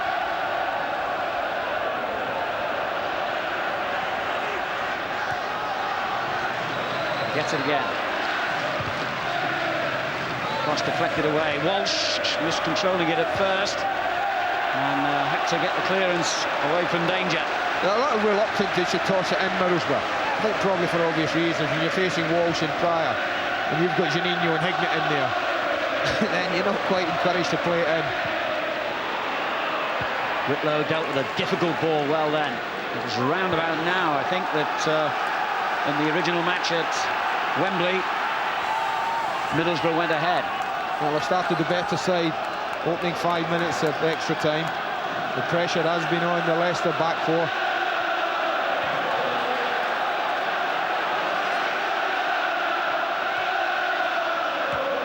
Any ball played forward towards Heskey above is always a threat.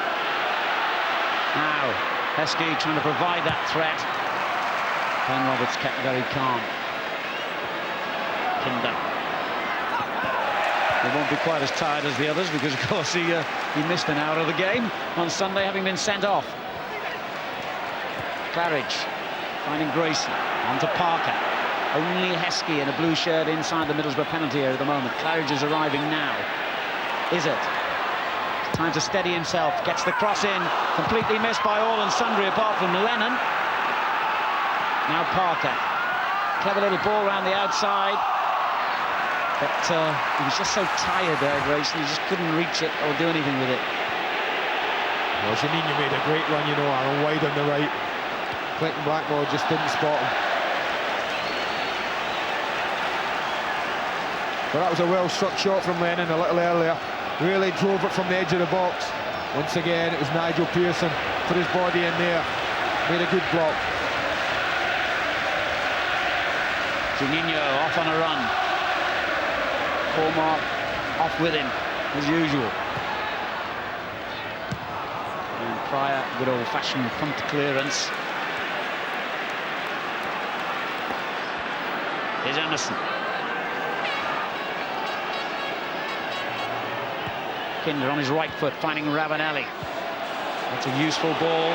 Blackmore thought about a shot and thought again, but a bit ambitious from that range. Here's Heskey. Lennon. It's good play by Neil Lennon, the little Northern Ireland international, finding Grayson. Muzzy is it?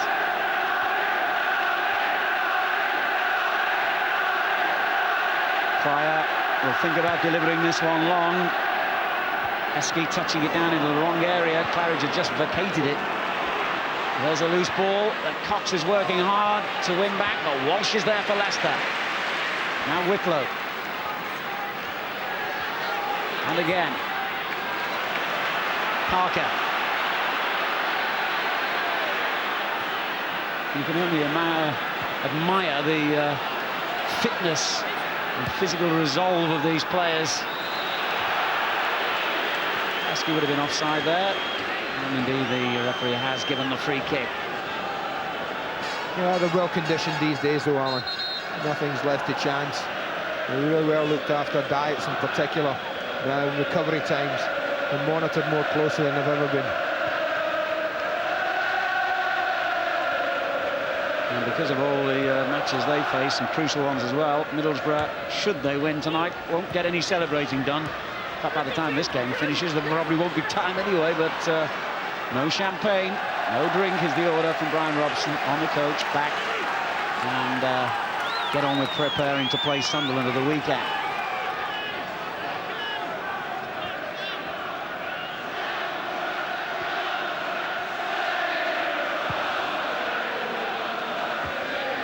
Little push by Ravanelli on Pryor. Walsh helping it back. Keller got plenty of air on the clearance.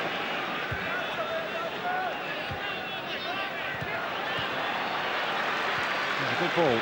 Is it finding Lennon? Claridge goes down and this time does get a free kick. Sort of resigned grin from Emerson. He doesn't do an awful lot.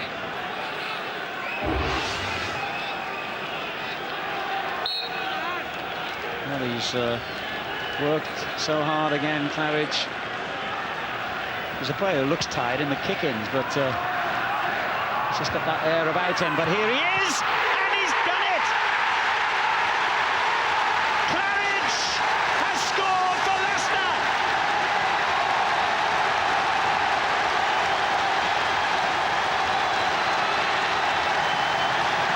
Well, it's Claridge's shot, but once again, the importance of Steve Walsh. He was instrumental in the equaliser at Wembley, but watch him again, fighting to win the header. He knocks it into the danger area. The marking's not great, but that's a very good finish from Steve Claridge. It's high, it's got to be volleyed about hip high. He controls it well, doesn't look to smash it. He looks to guide it in the corner, and that he does very well indeed. And Steve Claridge, whose goal in the dying seconds at Wembley a year ago won Leicester City their place in the Premiership, might have won them the Coca-Cola Cup.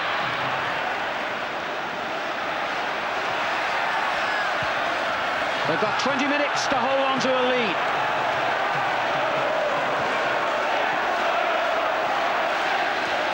Kinder, Mustoe. Kinder again. This is Emerson. What's a lovely little ball, Emerson! Great save! should have been 1-1.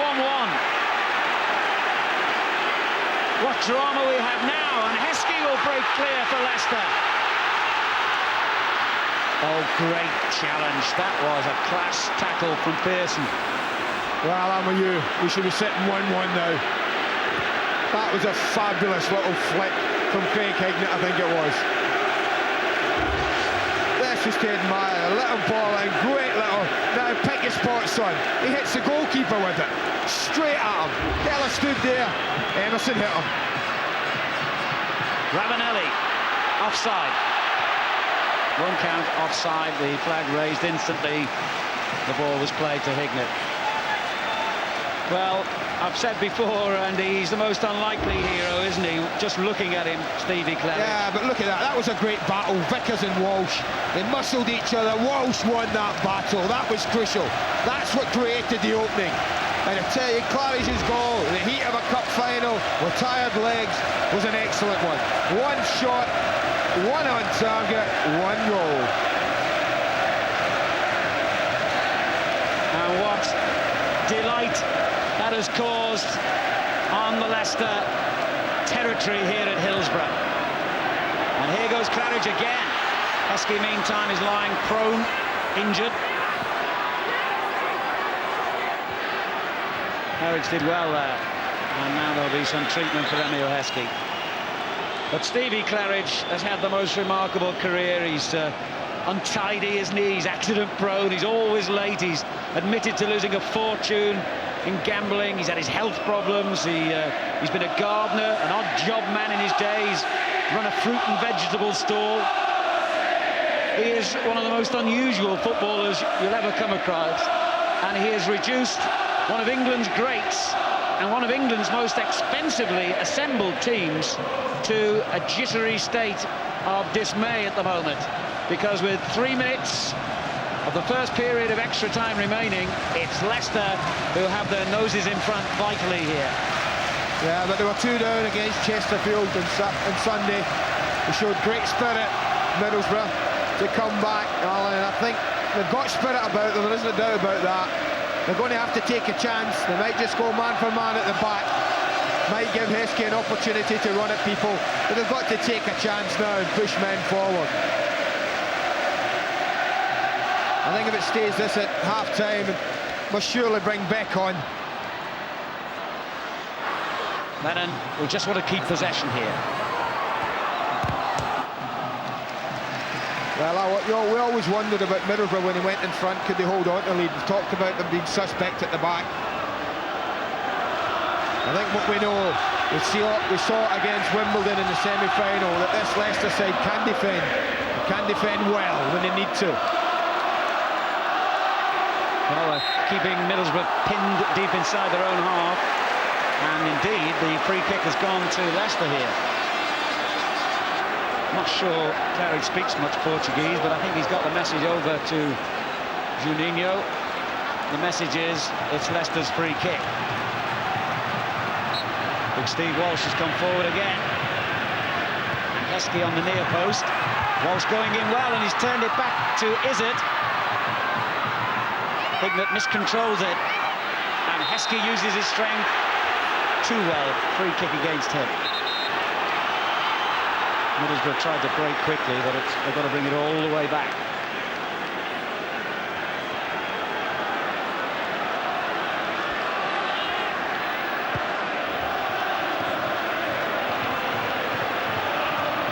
Activity down on the Middlesbrough bench, I see. Looks as though they're bringing on possibly 2 substitutes as we tick towards the end of the first period of extra time. And Leicester have it back again. And here he is. Could he be the hero? Not with a ball like that, but he's done his bit with the goal. And how? His 14th of the season, incidentally. He's Leicester's leading scorer.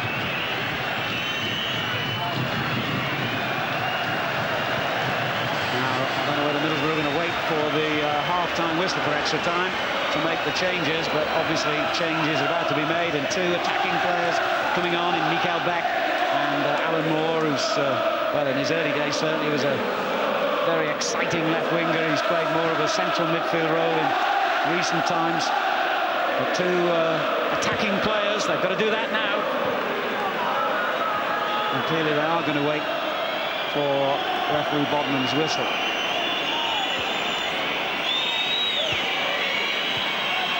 Juninho, won back by Grayson. Emerson takes it off him. Musto. This is Pearson.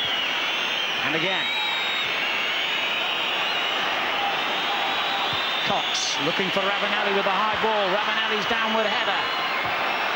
Juninho did splendidly then, and a chance for Musto falls his way, but it was good defending by Pryor. Half a chance, Alan. Tired legs, tired touch. I'm sure the referee's getting all this time to add on as Pearson's shot is deflected away. Vickers. Pump it in now is the message. Juninho is not going to win a header though. Now the referee has blown and we have reached the halfway stage in extra time, and Steve Claridge has got the breakthrough for Leicester City. Yeah, it's a hopeful ball played in. Claridge did what he's wanted to do, I'm sure, all his life. Scored at Wembley in the playoffs last year, an important goal. Tell you what, it'll feel nothing like that one if that proves to be the winner. And the two players who are coming off, as you can see, is Craig Hignett, and the other one is going to be Neil Cox, to be replaced by Mikael Beck, who's got 4 goals in his 6 ties so far in this competition, and the Irishman Alan Moore. Hardly time for a breather for the rest of them.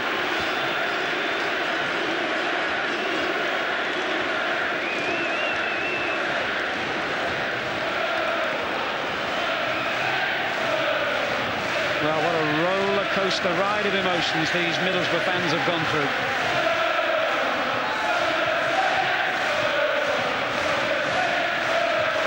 We are 15 minutes away, maybe, from knowing the winner of the 1997 Coca-Cola Cup.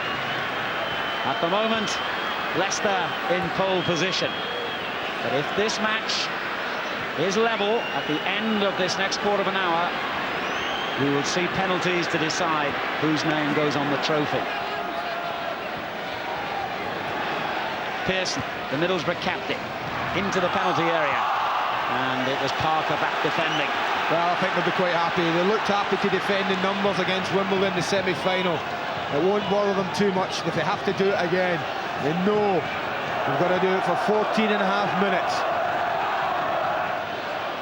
Ravanelli trying to get there. Claridge gets there and clears to Emerson. Kinder with a ridiculous effort, frankly. I don't know what he was thinking of then. I wouldn't think Brian Robson was too happy with that one. I'm not sure myself what he would mind. What they've done, they've just put Clayton Blackmore at right back, Middlesbrough, Alan Moore in the central midfield area, alongside Emerson and Musto, and of course Beck up front. Heskey heading it on. Claridge couldn't get his feet off the ground. Lennon scraps away again with Musto. Middlesbrough have it. And Beck gets his first touch. Couldn't keep it for long. Whitlow under pressure here from the other substitute, Moore. And that's what the Leicester fans would have wanted to see. Well, Martin O'Neill's obviously tucked Emile Heskey and just said to him, you're going to play that left side. Beck volleys one across. Little Juninho climbing high on the far post. But Leicester clear the danger again. And for them now, it's all about either keeping possession or keeping the ball in the other half of the field. Ben Roberts could do nothing about Claridge's goal, which came really out of the blue. Blackmore finding the Irishman Alan Moore. Middlesbrough's throw.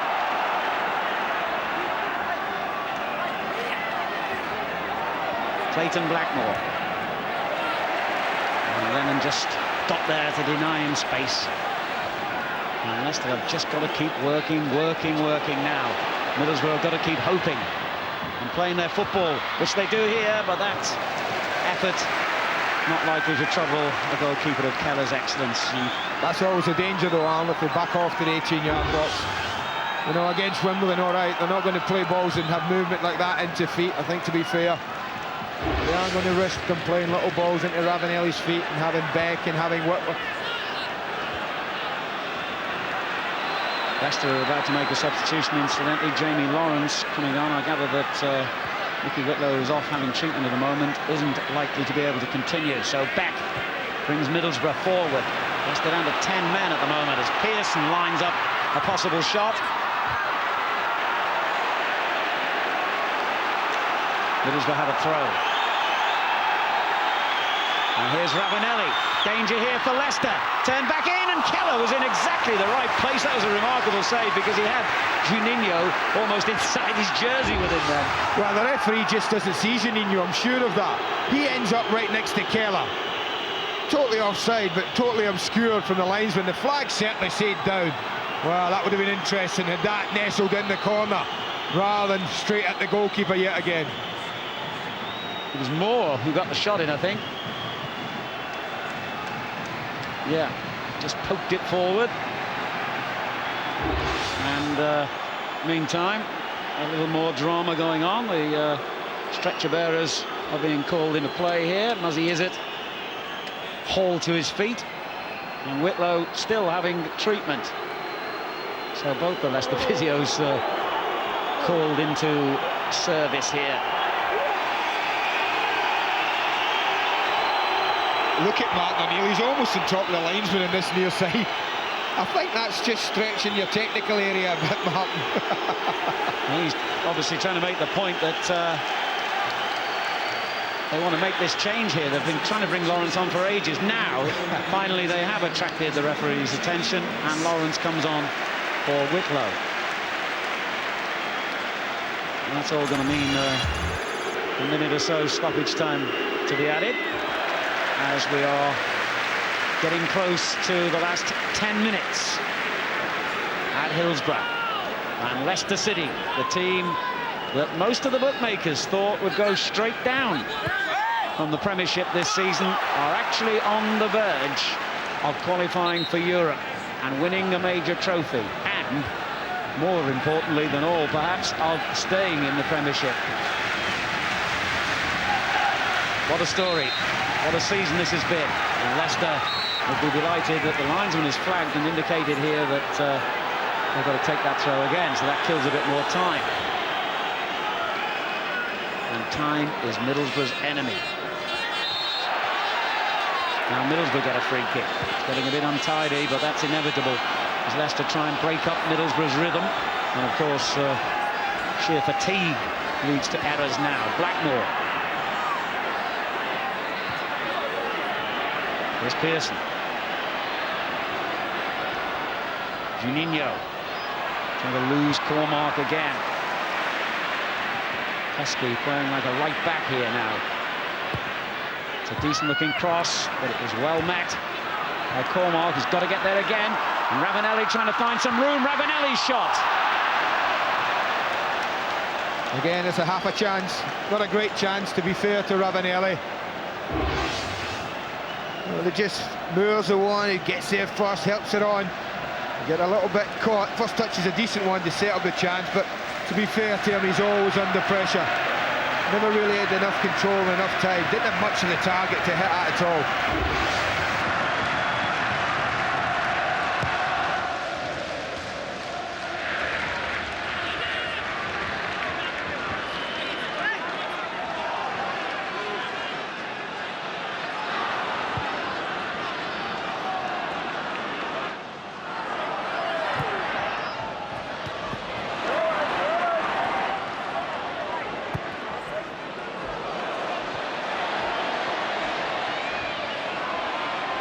Vickers guiding it back to Roberts. His clearance has gone straight to Parker. Just got to keep possession, Leicester.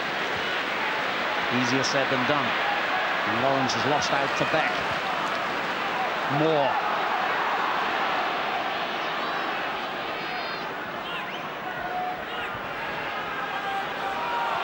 Bit of space on the left-hand side for Kinder. Beck. Miscontrol that one. Good play by Leicester. Is it for them? I'm not sure whether he was trying to find Claridge or just simply get the ball deep into Middlesbrough territory then.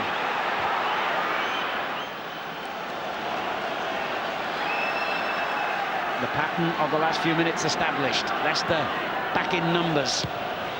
Happy to clear the ball.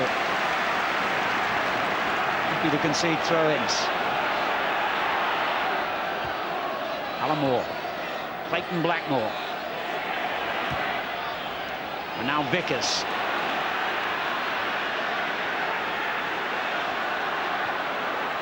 There's Emerson.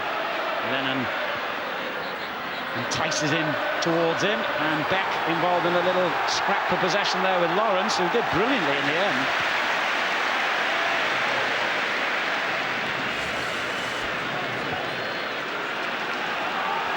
Pearson. The red tide flows again towards the Leicester goal, but that's not a good ball by Pearson, and that is a bad tackle.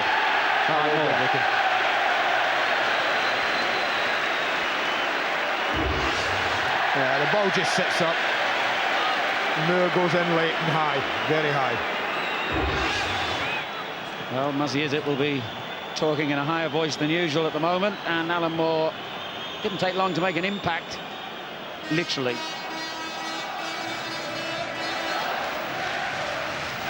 And although he won't agree at the moment, that's all for the good for Leicester, because it's broken up another Middlesbrough attack.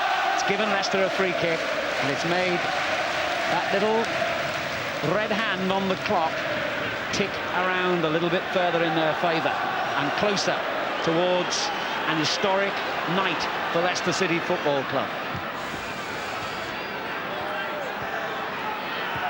They have won the cup once before, a long time ago now, and certainly most of their younger fans won't remember those days. 1964 when they were winners in the early years of this competition, and that remains up to tonight the only major trophy in 113 years of football at Filbert Street. 5 minutes to go. Middlesbrough come forward. Can they rescue it? Can they send the game towards penalties? Can they do even better? Now more race than race to keep that one in play. But the cross has gone behind, and the referee's given a corner. I don't think Leicester were very happy about it, though, wouldn't they, would they?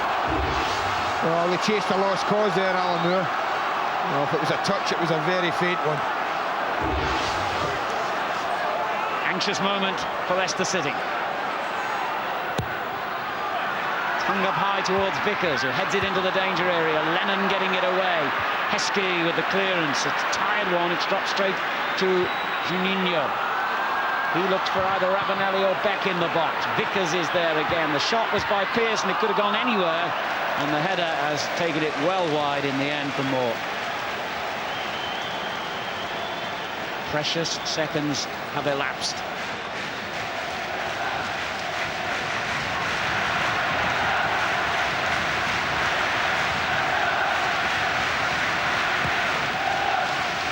Down on the touchline, Brian Robson and Martin O'Neill will feel that every second that passes is like a lifetime. That's a goal kick. And little things like that are so important at this stage of the game, aren't they, Andy? Yeah, but I think the linesman was right. I think the ball did come off of Beck. Leicester are going to make a change now. Mark Robbins, who himself proved to be something of a hero in the first game. Remember, it was his cross that led to Emil Heskey's late equalising goal. He's coming on. And it looks like the goal-scoring hero, Steve Claridge, is going to come off to a standing ovation. And this is why.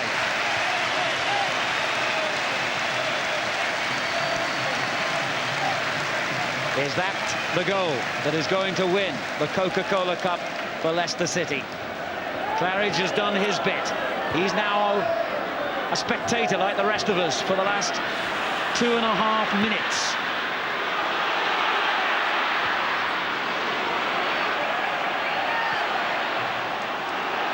Well, Pearson's up front now as well. It's just all or nothing for Middlesbrough.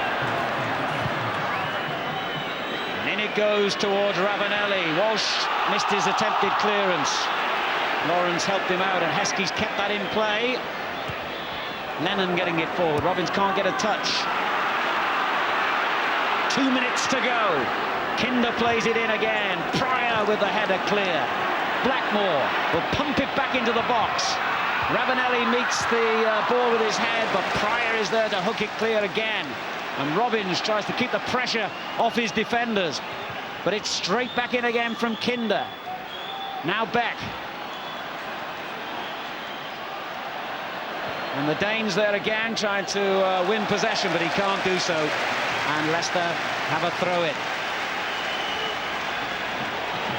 They will not be in a hurry to take it. Lennon beaten to it by Moore. Emil Heskey gets it clear to Robbins. And Robbins closed Vickers down quickly. Here's Emerson. We are into the last minute of extra time. Can Middlesbrough pull it out of the fire here? Can Leicester hold on?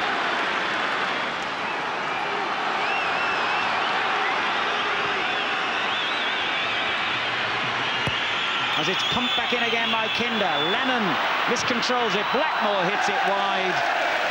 And perhaps, that's Middlesbrough's last chance gone. It might well be on. But I think there'll be a couple of minutes. Might well be of added time. But Leicester are dogged, aren't they? When they've got a lead. He's not giving it up, that lad. They're tough to break down. They're going 5 at the back now. Jamie Lawrence is in as a centre-back. The contrast in scenes around this stadium is quite incredible. Those in red sitting expectantly, hopefully, but not optimistically.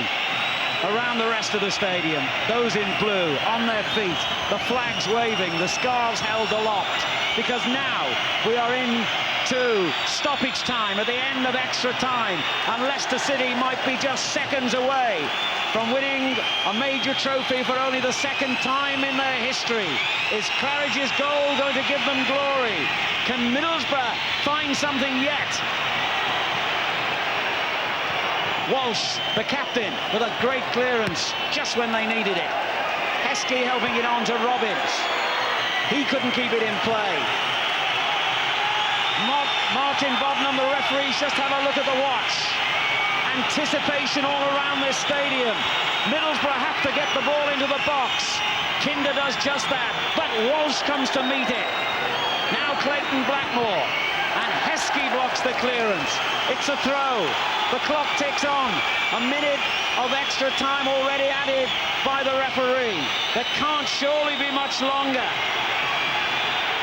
It's Kinder again. In goes Emerson. And the ball has gone out for a goal kick, and the cheer that greeted that told you just how important it was for Leicester. Well, Emil Heskey might well be a man of the match, but I tell you what, Steve Walsh, in the last 10 minutes, Alan, has been an absolute giant. An absolute giant. He's headed everything. It's been like a magnet to him. He knew that he would be under pressure. They pumped it in. Big Walsh has just come and headed everything out. And still, it goes, but not any longer. Claridge, the hero, and Leicester City have won the Coca-Cola Cup and go into Europe next season. And the man who never even made it into top-flight football till the age of 30 will be playing amongst the top names in Europe next season. And Martin O'Neill, the miracle worker, in his first ever season as a manager at Premiership level, has given his team a major trophy. What a story. What a night. Shattering disappointment for Ravanelli and Middlesbrough. But for Walsh, the man whose career has seemed to be over so many times because of injury, it's joy. For Claridge, whose career at this level was so late starting, a hero again, just as he was a year ago. For Emil Heskey, at the age of 19, a medal and Europe to look forward to. For these supporters, an unbelievable season.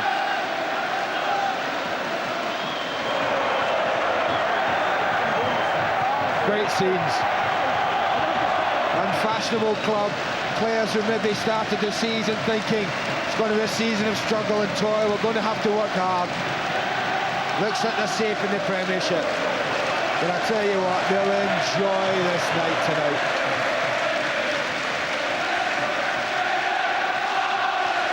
Well, just listen to the noise. Yeah, I'm just looking at Mike Whitlow hobbling on, enjoying his teammates, trying his best to get in. And how must they feel, the Middlesbrough fans, Alan? 10 days ago, it was so close they could almost touch it. 3 days ago, they thought they were in the FA Cup final. But none of those days will feel as bad as tonight, I tell you, because they're out, they've lost. The cup is no longer within their grasp. Leicester, the Coca-Cola champions, it's as simple as that. Dejection and desolation for the Middlesbrough players. The losers are the first to make their journey through the fans and up the alleyway to where the presentation of medals will be made. Not quite as famous as the staircase at Wembley Stadium, but in a few moments' time, the scenes will be just as joyous. Ravanelli worked so hard for Middlesbrough tonight. And Pearson, the captain, did his best to rally his troops. And Alan Birchinor, one of the great characters of Leicester City, won't mind at all his one and only suit being ruined.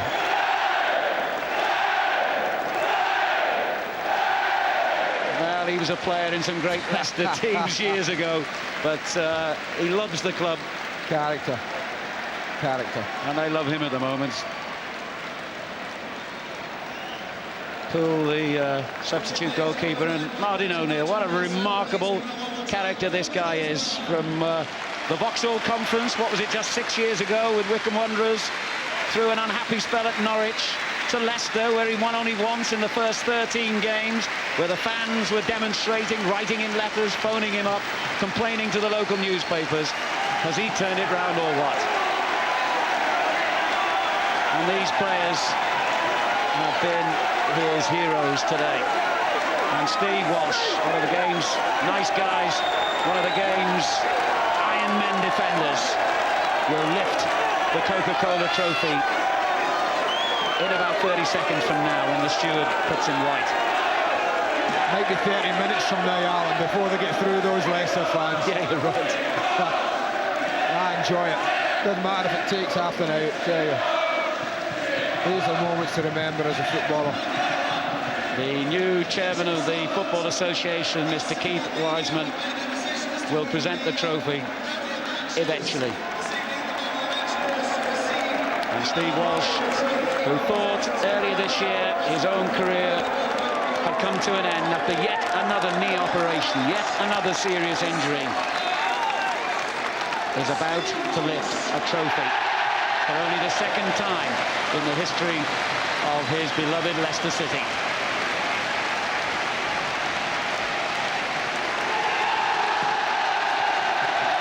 Leicester City win the season's first major honour, and the Coca-Cola Cup will reside for 12 months at Filbert Street.